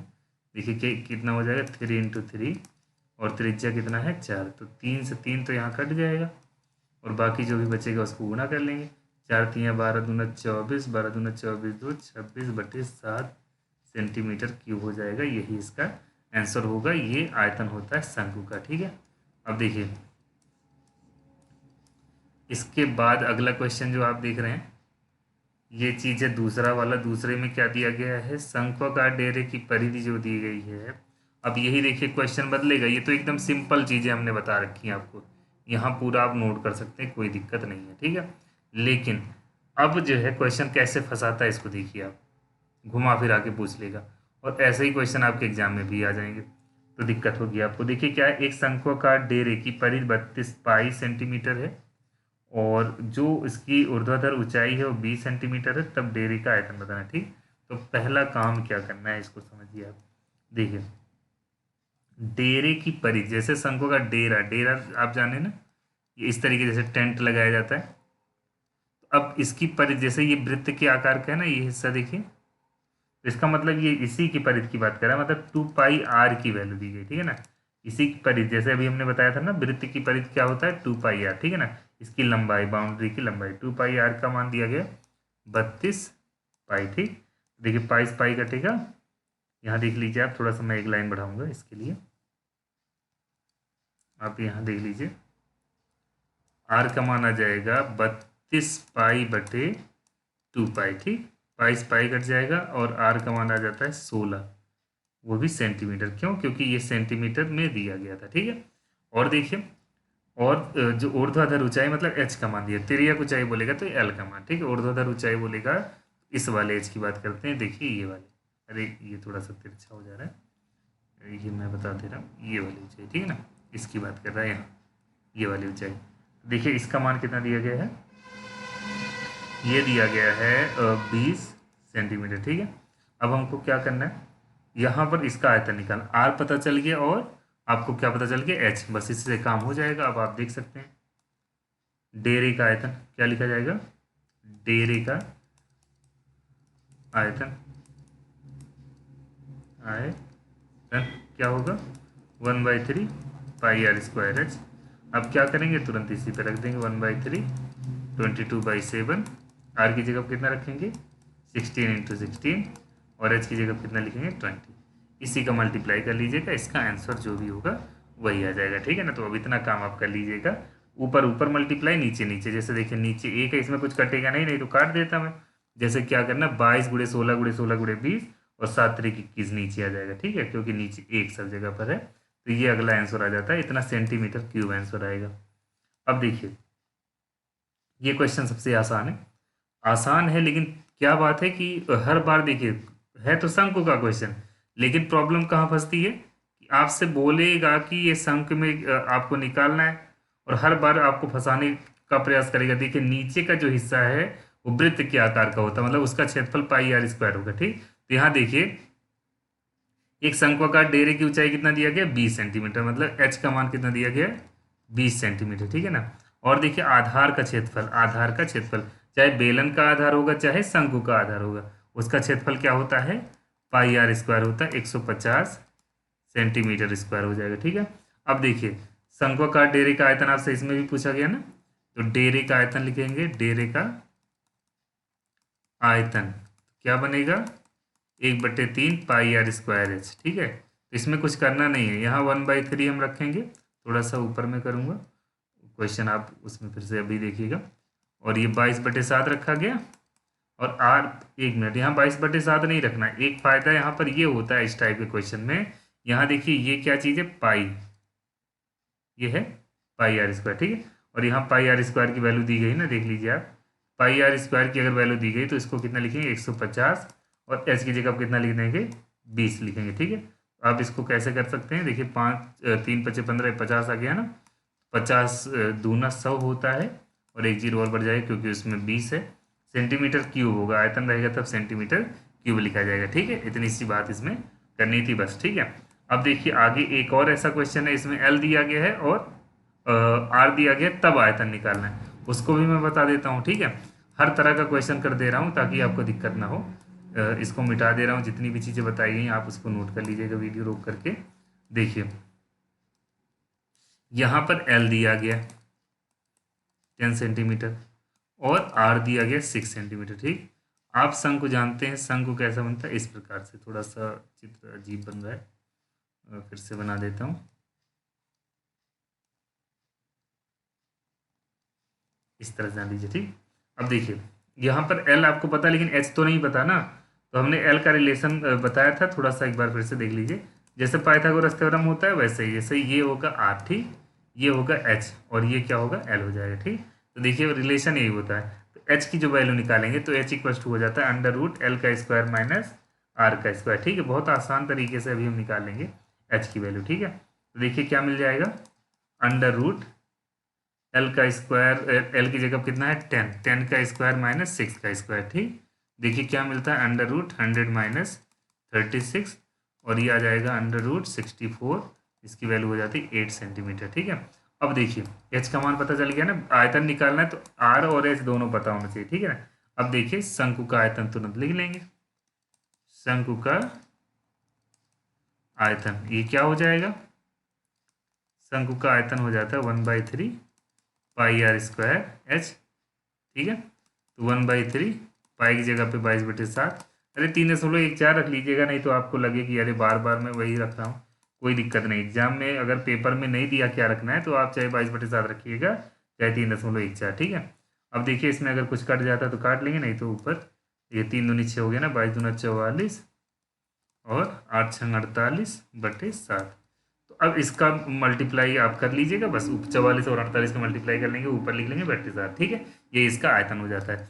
और एक बात, जैसे आयताकार टेंट वाला क्वेश्चन आता था ना, जब भी आपसे बोलेगा कि आयताकार टेंट है उसके कैनवास का क्षेत्रफल निकालना है, तो कैनवास का क्षेत्रफल जैसे मतलब कपड़ा लगेगा ना, जैसे शंकु आप जानते हैं, शंकु का डेरा ऐसे टेंट लगाया जाता है ना, और इसका आपसे बोला जाएगा कैनवास का क्षेत्रफल आपसे पूछा जाएगा, ठीक है। तो उसके लिए आपको क्या करना होगा, पाई आर एल निकालना होगा बस, ठीक है। कैनवास का क्षेत्रफल मतलब पाई आर एल निकालना होगा, ठीक है। इसके बाद हम लोग अब ट्रिग्नोमेट्री के कुछ क्वेश्चन देखेंगे, एकदम सिंपल क्वेश्चन इसके भी आते हैं। इसके लिए लेकिन आपको एक काम करना होगा, बिना उसके काम नहीं होना है। इतना काम चाहे आप यूट्यूब का सहारा ले लीजिएगा, क्योंकि अभी इसमें मैं बताऊंगा थोड़ा सा वक्त लगेगा, और वक्त मेरे पास भी नहीं है, और आपका वीडियो लंबा और ज़्यादा हो जाएगा। देखिए इसमें क्या करना है, अभी जितने भी त्रिकोणमितीय अनुपात होते हैं ना, उनका सिर्फ क्या करना है, 0 से लेकर के 90 तक के मान याद कर लेना, ठीक है ना। जैसे साइन 0 अंश, साइन 30 अंश, साइन 45 अंश, इनका मान बहुत जरूरी है। अगर ये नहीं आएगा तो आप ये कर नहीं पाओगे, ठीक है। तो बाकी इसके क्वेश्चन आप देखेंगे लगभग हर एक सीरीज में आपको मिल जाएगा, एकदम सिंपल क्वेश्चन होता है। और सबसे पहला क्वेश्चन मैं बताने चल रहा हूँ करना क्या होता है इसमें, ठीक है। पहला क्वेश्चन आपको दिख रहा है, इसमें क्या दिया गया है, साइन 60 और कॉस 30 और प्लस साइन 30, या साइन है, साइन 30 और कॉस 60, ठीक।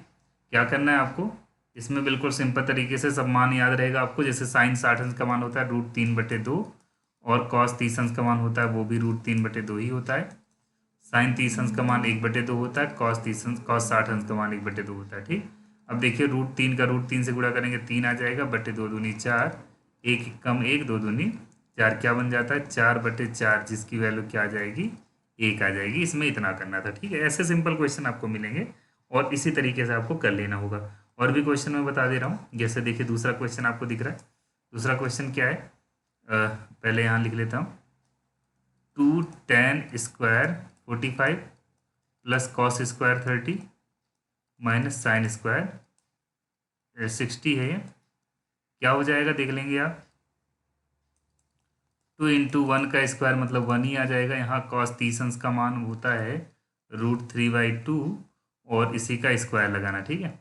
√3/2 का स्क्वायर, क्योंकि देखिए cos² 30 है, इसका स्क्वायर, और माइनस sin 60 की वैल्यू होती है √3/2, उसका भी स्क्वायर लगाना होगा क्योंकि इसमें भी स्क्वायर है, ठीक।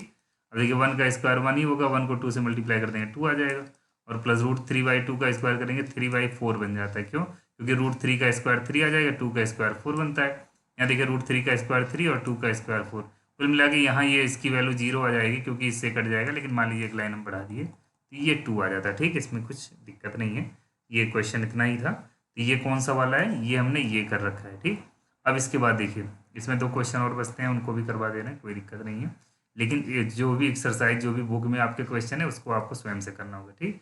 यहाँ देखिए जैसे ये cos 45 है तो इसकी वैल्यू 1/√2 होती है, अपॉन क्या किया जाएगा, sec 30 की वैल्यू होती है 2/√3 और प्लस cosec 30 की वैल्यू होती है 2 होती है, ठीक है। cosec 30 की वैल्यू क्या होती है 2। अब देखिए ये देखने में थोड़ा सा अजीब लग रहा होगा आपको, लेकिन कुछ परेशान नहीं होना है। आपको क्या करना है, जो भी अभी तक काम करते होंगे मैं आगे करता जा रहा हूँ ताकि आपको दिक्कत ना हो।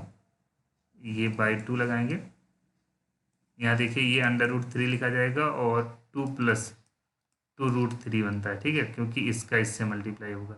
और अब देखिए जो यहाँ बचेगा वो ऊपर चला जाएगा, ऊपर का मतलब क्या हुआ √3 यहाँ लिखा जाएगा, बाकी √2 2 + 2√3। आप चाहें तो इसी पे छोड़ देंगे, नहीं तो रेशनलाइज नीचे वाला कर दीजिएगा, कोई दिक्कत नहीं। इसी पर भी छोड़ देंगे तब भी कोई दिक्कत नहीं, कुछ कुछ मतलब नंबर मिल जाएगा, ठीक है। क्योंकि आपके पास वहाँ समय इतना नहीं होता है कि आप चूँकि रेशनलाइज करने का मतलब काफ़ी लंबा जाएगा, इसके बाद जितना किया गया उससे ज़्यादा किया जाएगा, ठीक है। अभी एक क्वेश्चन ये वाला बचा है, थोड़ा सा मैं इसको भी करूँगा, ज़्यादा नहीं करूँगा। देखिए पहले क्वेश्चन नोट कर लीजिए, sin 30 है और प्लस tan 45, वैल्यू याद रहेगा, तुरंत घटा आप करते चले जाएंगे, ठीक। cosec 60 है, cosec 60 है, और बाई क्या किया जाएगा sec 30 cos 60 cot 45, ठीक। देखिए क्या होगा, sin 30 का मान 1/2, tan 45 1, और cosec 60 का मान जो होता है वो 2/√3 हो जाएगा, ठीक है ना। ये cosec 60 का मान होता है भैया। अब इसके बाद देखिए sec 30 अंश का मान कितना हो जाएगा, sec 30 अंश का मान 2/√3 ये हो जाता है, ये √3 है, और प्लस cos 60 अंश का मान होता है 1/2, और ये cot 45 का मान 1 हो जाता है। अब देखिए क्या करना है आगे का काम, थोड़ा सा मैं इसको छोटा करूँगा नहीं तो दिक्कत होगी आपको। सबसे पहला काम ये करिएगा ना, जैसे यहाँ पर आपको दिख रहा है ये 1/2 + 1, तो इसको लिख सकते हैं, जब जोड़ेंगे आप देखिए 2 1 कम 2 1 3 हो जाएगा ना। तो आप भिन्नों का जोड़ जानते हैं ना, जैसे 1/2 और 1 जोड़ा जाए कितना बनेगा 3/2 आ जाएगा ना। तो वही चीज़ देखिए यहाँ पर इनको जोड़ेंगे कि 3/2 आ जाएगा, इनका भी जोड़ 3/2 आ जाएगा, वो थोड़ा सा मैं डायरेक्ट लिखूँगा, ठीक है। ये 3/2 और माइनस 2/√3, और यहाँ पर 2/√3 और बाई प्लस कितना हो जाएगा 3/2। इसके लिए अब इसके आगे कर दे रहा हूँ, नीचे नहीं ले जा रहा हूँ अब, लेकिन नीचे इक्वल लगा के करते चले जाइए, ठीक है। ऊपर वाला देखिए क्या होगा 3√3 यहाँ क्रॉस मल्टीप्लाई करने पर बनेगा, और -4, और पूरे का अपान लगाएंगे बिल्कुल वैसे ही 4+3√3/2√3। इससे ये कट जाएगा, क्या बनेगा 3√3 - 4 और बाई चाहे 3√3 4+3√3 या फिर 3√3+4। ठीक है, अब चाहे इसे छोड़ देंगे या इसको रेशनलाइज कर देंगे, कोई दिक्कत नहीं है। रेशनलाइज करना ज़्यादा सही होता है, इरेशनल नहीं छोड़ा जाता। ठीक है, तो इसका काम आप आगे इतना कर लेंगे। ठीक, कोई दिक्कत नहीं होनी चाहिए आपको। वैसे तो फ्रैक्शन के क्वेश्चन आपके एग्जाम में नहीं पूछे गए थे, लेकिन फिर भी ये निश्चित नहीं होता है कि फ्रैक्शन वाला ना पूछा जाए। फिलहाल जो चीज़ें बताई जा रही हैं इसको ध्यान दीजिएगा। अब आगे देखेंगे, ये क्वेश्चन आपके एग्जाम में पूछा गया था, इस वजह से हमने रखा। सेवंथ में ऐसे क्वेश्चन मिल जाएंगे हिंदी मीडियम के सेवंथ में। इसमें क्या करना है, देखिए ये हिस्सा आपको दिख रहा है ना पूरा, यहाँ पर आपको जो दिख रहा है ये पूरा इतना बड़ा प्लॉट दिख रहा है। यहाँ देखिए ये क्या बना हुआ है, यहाँ पर आगे भवन बना हुआ है, यहाँ पार्क बना हुआ है, ये रास्ता बना हुआ है। ठीक है, इसी रास्ते का क्या करना है, हमको एरिया निकालना है। बिल्कुल इस वाले का जो यहाँ पर जगह दिख रही है, ये वाली और ये वाली और ये वाली। ठीक है, इसी का क्या करना है, आपको एरिया निकालना है। मैं सिंपल तरीके से इसको आपको समझा दे रहा हूँ, कोई दिक्कत नहीं होनी है। ठीक, देखिए यहाँ ये आगे वाला हिस्सा कितना है 2 मीटर, और आप देखेंगे यहाँ देखिए ये 15 मीटर दिया गया ना, यहाँ से यहाँ तक 15 मीटर है। लेकिन आप यहाँ पूरी लंबाई देखिए 20 मीटर, यहाँ इस जगह पर पूरी लंबाई कितनी है 20 मीटर। इसका मतलब ये 5 होगा। ठीक, सीधी बात ये है। वैसे ही यहाँ पर भी क्या होगा 5 आ जाएगा। आप इस चीज़ को समझिए पहले, कि आप चित्र देखकर ही समझ जाएंगे कि क्या चीज़ कहाँ पर है और कितना होना चाहिए। ठीक, तो आप इस चीज़ को देखिए, ये 2 है तो यहाँ पर भी 2 होगा। वैसे ही ऊपर 2 यहाँ है तो 2 ये भी होगा। जैसे 5 हम यहाँ बता रहे हैं ना, वैसे 5 ये भी होगा। ठीक है, ये बात आप क्लियर कर लीजिए। वैसे यहाँ से यहाँ तक की दूरी कितनी है 30 है। ठीक, तो इसका मतलब क्या हुआ, ये आप देखेंगे तो 2 इधर कम हो जाएगा। तो आप इस चीज़ को समझिए पहले। जैसे यहाँ देखिए 2 है, ये 2 है, ठीक 4 हो जाएगा। और इधर पूरा यहाँ से लेकर के यहाँ तक कितना होगा 30 होगा। 30 में से 4 कम करिए ना, क्योंकि 2 इधर कम हो जा रहा है, 2 इधर कम हो जा रहा है, कितना बनेगा आपका 4 कम करेंगे तो 26 बन जाएगा। ठीक है, और एक बात, जो ये वाली मोटाई आपको दिख रही है, ये वाली ठीक है, ये भी कितनी होगी 2 होगी। क्योंकि अब रास्ते की चौड़ाई मतलब सड़क की चौड़ाई 2 मीटर है, तो हर यहाँ भी 2 मीटर होगा, यहाँ पर भी 2 मीटर होगा ना। तो अब देखिए, अगर सिर्फ सड़क का क्षेत्रफल निकालना है, भवन तथा सड़क का क्षेत्रफल अलग से पूछा गया ना, तो देखिए भवन कितने पर है, भवन का हिस्सा आपको दिख रहा होगा, आप स्वयं से देख लीजिए। भवन यहाँ से यहाँ तक है, तो भवन का क्षेत्रफल मैं डायरेक्ट लिखता हूँ पहले। भवन का क्षेत्रफल, सब में आयत का क्षेत्रफल लगेगा। आयत का क्षेत्रफल होता है लंबाई गुणे चौड़ाई। तो लंबाई गुणे चौड़ाई देखिए, भवन की लंबाई कितना है 30 और चौड़ाई है 15। आप देख लीजिए स्वयं से, यहाँ देखिए इसकी लंबाई कितना है 30 और ये कितना है 15 है। तो 15 और 30 का गुणा करेंगे, 15 3 45, 450 ये मीटर स्क्वायर आ जाएगा। ठीक है ना, ये हो गया भवन का क्षेत्रफल। सड़क का क्षेत्रफल देख लीजिए, सड़क का क्षेत्रफल क्या करना है, आप देखिए ये 2 गुणे 4 2 गुणे 5 यहाँ आ जाएगा। आप समझिए पहले, 2 गुणे 5 यहाँ आएगा, उतना ही ये भी होगा 2 गुणे 5। और ये देखिए 26 गुणे 2 आ जाएगा, क्योंकि इसकी लंबाई यहाँ से यहाँ तक कितनी होगी 26 और इसकी चौड़ाई कितनी है 2 है। तो कुछ करना नहीं है, देखिए 2 गुणे 5 वो हो गया उधर वाला, 2 गुणे 5 इधर वाला, और 26 गुणे 2 बीच वाला। ठीक है, तो कितना हो गया 5 दूनी 10 ये हो गया, 10 ये हो गया, 26 दूना 52 ये हो गया। ठीक है, अब इनका कुल जोड़ जो होगा वही क्या आ जाएगा आपका सड़क का क्षेत्रफल आ जाएगा। तो 20 ये हो गया 72 मीटर स्क्वायर इसका सड़क का क्षेत्रफल हो जाएगा। इसमें इतना ही काम करना था और कुछ नहीं। देखने में बड़ा था लेकिन है कुछ नहीं। ठीक है, इसके बाद देखिए पार्क पूछा होता तो पार्क की लंबाई भी पार्क का क्षेत्रफल आप निकाल सकते थे। यहाँ पर 3 बचेगा, क्योंकि पूरा ये 5 है यहाँ से यहाँ तक, तो 2 अगर कम कर देते 3 बचता है, 3 गुणे 26 कर देंगे, आपको पार्क का भी क्षेत्रफल मिल जाएगा। अब देखिए यहाँ पर ये क्वेश्चन दिया गया है, ये इसमें मैं 2 विधियां लिखा हूँ, एक तो विलोपन विधि और प्रतिस्थापन विधि। लेकिन जरूरी नहीं है कि आप सिर्फ ये प्रतिस्थापन या विलोपन पूछे, आपसे बोलेगा कि इसको हल करिए। ये आपको 8th की बुक में भी जैसे 8th की बुक जो है हिंदी मीडियम की सरकारी विद्यालय में जो लगती है, उसमें भी इसका क्वेश्चन मिल जाएगा, और 10th के भी क्वेश्चन 10th की बुक में भी मिल जाएगा। ठीक है, इसको कैसे हल करना है ये मैं बताने चल रहा हूँ। एक क्वेश्चन करवा दे रहा हूँ, और भी ऐसे कर सकते हैं, आप स्वयं से करिएगा। ठीक है, देखिए क्या है, जैसे पहला क्वेश्चन आपको दिख रहा है, और ज़रूरी है ये करना, ज़रूरी इस वजह से है क्योंकि हर बार आपसे ऐसे क्वेश्चन पूछे जाते हैं। ये 2 समीकरण आपको दे रहे हैं, ठीक है, एक समीकरण ये है, एक समीकरण ये है। तो मैं विलोपन विधि बताने चला। देखिए यहाँ पर x के साथ में 2 दिया गया, यहाँ पर 1, यहाँ कुछ नहीं तो 1 माना जाएगा, यहाँ 3 है तो यहाँ क्या माना जाएगा 1 माना जाएगा।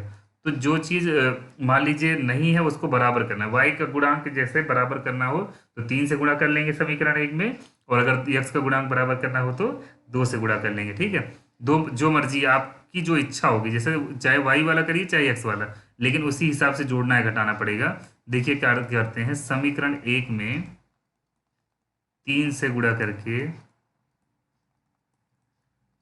करके समीकरण 2 घटाने पर, समीकरण 2 घटाने पर क्या आ जाएगा। देखिए पहले समीकरण नहीं घटाइए, नहीं जोड़िए। जोड़ने का काम क्यों किया जा रहा है मैं अभी बताऊंगा, ठीक है ना। जोड़ने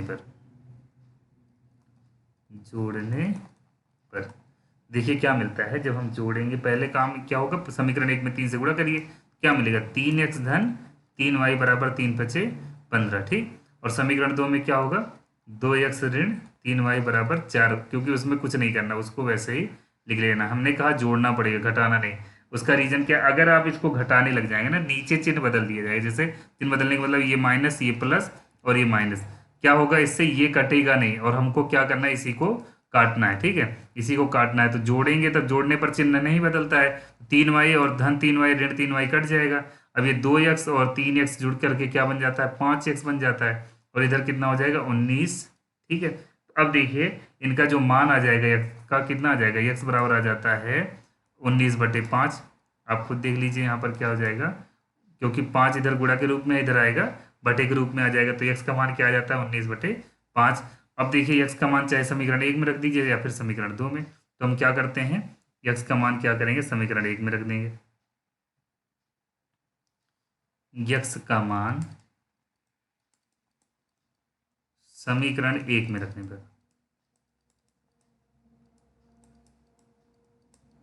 ठीक, तो देखिए क्या किया जाएगा, x की जगह पर 19/5 और धन y बराबर 5 आ जाएगा। y बराबर आ जाता है 5 ऋण 19/5। ये आ जाएगा 25 ऋण 19/5 कर लीजिएगा, कितना आ जाएगा, 25 में से 19 जाएगा, कितना बचता है 6 बच जाता है, 6/5। इसका किसका मान आ जाएगा, y का मान आ जाएगा। y बराबर आ जाता है 6/5। x का मान देखिए 19/5 आ गया, और इसका जो मान निकाला गया वो कितना आ गया है, वो 6/5 आ गया। y का मान 6/5, दोनों का मान निकालना होगा। तो आप इसको हल कर लीजिएगा, और इस पर जो है मैं और भी वीडियो बना दूंगा अगर आपको आवश्यकता होगी, क्योंकि क्या बात है कि अभी वीडियो बहुत लंबा हो जा रहा है ये वाला, तो इस वजह से इस पर और चर्चा नहीं करेंगे। बाकी विधियाँ और भी होती हैं। एक टाइप का और क्वेश्चन मैं आपको बताना चाहूँगा, ये बहुत सिंपल होता है। इसमें क्या बोलता है, जैसे इसको हल करना है, ठीक है, ऐसे क्वेश्चन आएगा, और आएगा जरूर, देख लीजिएगा आप, जितने सेट होंगे उसमें ऐसे क्वेश्चन मिलेंगे। इनको हल करने की बात करता है, तो इनको जैसे गुणनखंड का नियम आपने पढ़ा है वैसे करिएगा। 2 जैसे इसमें कॉमन हो जाएगा। गुणनखंड आपने किस क्लास में पढ़ा था, अभी पिछले ही सेमेस्टर में आपने पढ़ा था। तो ये 2 उधर जाके 0 बन जाएगा, हमारे पास बचेगा x² - x - 12 = 0। अब 12 का ऐसा गुणनखंड करिए, जोड़ने या घटाने पर यहाँ जो गिनती होती है, जैसे यहाँ 1 है, कुछ नहीं है तो क्या माना जाएगा 1, जोड़ने या घटाने पर क्या आ जाए 1 आ जाए। देखिए 4 × 3 = 12, और 4 में से 3 जाएगा, कितना बचेगा 1 बचेगा। ठीक है, ये आप ऐसे लिख सकते हैं। देखिए क्या बनता है, x² ऋण 4x, और ये धन 3x हो जाएगा, क्योंकि देखिए ये आगे ऋण है, अंदर गुणा होगा ना, धन ऋण यहाँ पर ऋण हो जाता है, और ऋण ऋण क्या बन जाता है धन। इसके बारे में आपने पिछले सेमेस्टर में पढ़ा होगा। ठीक, तो देखिए यहाँ पर x कॉमन ले लीजिए, x - 4 बचता है, और दूसरे वाले में 3 कॉमन होगा, x - 4 बचेगा दूसरे ब्रैकेट में, बराबर 0 लगाते चलिएगा। ठीक है, क्योंकि यहाँ गुणनखंड नहीं करना है, यहाँ हल करना है आपको, तो गुणनखंड करके तब हल किया जाता है। ठीक है, तो यहाँ आगे का स्टेप भी आप लिखते चलेंगे, बराबर 0 लिखते जाएंगे। अब देखिए यहाँ जो मान आएगा आगे का, इसके बाद का, मैं ये चीज़ यहाँ से उठा करके कहीं और कर रहा हूँ, ठीक है, ताकि आपको कोई दिक्कत ना हो। ये चीज़ मैं यहाँ लिख ले रहा हूँ इस प्रकार से। देखिए ये समझ जाइए कि उसके आगे का काम यहाँ पर क्या करना है। ठीक है, ये क्वेश्चन इसके ऊपर लिख लीजिएगा, यहाँ पर इसके आगे का काम देखिए क्या है। x - 4 को क्या करिएगा, एक बार 0 के बराबर लिख लीजिएगा, तो x बराबर क्या हो जाएगा, इधर ऋण 4 है, उधर जाएगा धन 4 हो जाएगा, एक मान ये मिल जाता है। और x धन 3 बराबर क्या करेंगे, एक बार 0 इसको लिख लेंगे, तो x बराबर कितना मिलेगा, ऋण 3 मिल जाएगा। इतना काम आपको करना है। ठीक है, इसके बाद देखिए अगले, अगर हम क्वेश्चन की बात करेंगे, यहाँ इसमें देखिए 8 का ऐसा गुणनखंड करिए, जोड़ने या घटाने पर क्या आ जाए, 16 का ऐसा गुणनखंड करिए कि जोड़ने या घटाने पर 10 आ जाए। तो देख लीजिए इसको, x², 8 दूनी 16, 8 धन 2 कर देंगे, कितना बन जाता है 10 बन जाता है। ठीक, और धन बराबर 0 आ जाएगा। देखिए एक्स स्क्वायर धन 8x धन 2x और धन 16 बराबर क्या आ जाएगा 0। तो x कामन ले लेंगे, x प्लस 8 हो जाता है। दूसरे में क्या आ जाएगा 2 कामन ले लेंगे, x प्लस 8 आ जाएगा इक्वल्स टू 0। ये काम आप पहले भी किए होंगे। तो एक ब्रैकेट में यहाँ पे x प्लस 8, दूसरे वाले में x प्लस 2 लिख लेंगे इक्वल्स टू 0। तो x प्लस 8 इक्वल्स टू एक बार क्या लिख देंगे 0, x इक्वल्स टू आ जाता है -8 और x प्लस 2 इक्वल्स टू 0 आ जाएगा, x प्लस 2 क्या आ जाता है -2। ये दोनों आंसर आ जाएगा। इसी तरीके से इसको करना है, ठीक है। अभी और क्वेश्चन आप ये वाला देख लीजिए, बिल्कुल वैसे ही हो जाएगा। देखिए मैं थोड़ा सा हिंट दे देता हूँ। 9 चौक 36 होता है ना, 9 चौक 36। उसके बाद फिर 12 3 36। तो आप क्या करेंगे 4x स्क्वायर, यहाँ 12 धन 3 करते हैं ना, तो 12x और धन 3x धन 9 बराबर 0 आ जाएगा। देखिए एक ब्रैकेट में क्या आ जाएगा, जब आप यहाँ 4x कामन ले लेंगे, 4x धन 3 एक ब्रैकेट में आएगा और दूसरे वाले में कितना आ जाता है x प्लस 4 3 12 ये, ठीक है। इसको जब हल करेंगे तो 4x प्लस 3 इक्वल्स टू क्या लिखेंगे आप 0, x इक्वल्स टू आपको मिल जाएगा -3/4, ठीक। और यहाँ x प्लस 3 इक्वल्स टू 0 लिखेंगे तो x इक्वल्स टू क्या मिल जाता है -3, ठीक। ऐसे यहाँ देखिए 12 चौक 48 होता है, काम नहीं बनेगा। 8 6 48, 8 काम नहीं बनेगा। 7 6 42, सॉरी 48 हम बोल रहे थे, 7 6 42 से काम हो जाएगा। 7 6 13 होता है ना। तो आप देख लीजिए यहाँ पर क्या लिखा जाएगा। इसके लिए मैं थोड़ा सा यहाँ पर ऐसा किया जाए, ये लाइन में यहाँ पे दे रहा हूँ, ठीक। अरे लाइन वाइन जाने दीजिए, यहाँ पर मैं आगे कर दे रहा हूँ। एक्स स्क्वायर 7 6 42 होता है, 7 धन 3 करेंगे ना, 7 धन 6 करेंगे, ठीक। इसके आगे 0, यहाँ पर आप यहाँ 0 मत लगाइए, ये इक्वल मत लगाइए, ठीक ना। यहाँ देखिए क्या बनता है X square -7x -6x plus 42 equals to 0। तो आप यहाँ देखिएगा दो माइनस से अंदर मल्टीप्लाई हो जाएगा। एक्स कामन लिए x -7 एक ब्रैकेट में और प्लस क्या -6 आ जाएगा दूसरे में, कामन -6 कामन लेंगे, x -7 दूसरे ब्रैकेट में बचेगा, ठीक। तो देखिए x -7 एक ब्रैकेट में, दूसरे वाले में x -6 equals to 0। x equals to 7 आ जाता है, x इक्वल्स टू 6 आ जाएगा, ठीक है ना। क्योंकि एक बार इसको 0 बराबर लिखेंगे, एक बार इसको 0 बराबर। अब ऐसे ही आप इसको भी कर लीजिएगा, इसमें कोई दिक्कत नहीं होगी, ठीक। इसको आप नोट कर लेंगे। और अगर वीडियो पसंद आया हो तो प्लीज़ इसको लाइक और शेयर ज़रूर करिएगा। और अगर आपको कोई समस्या होगी किसी भी टॉपिक पे, आपको वीडियो जैसे जहाँ भी आपको समस्या होगी बता सकते हैं, मैं उस पर वीडियो अलग से बना दूंगा। धन्यवाद।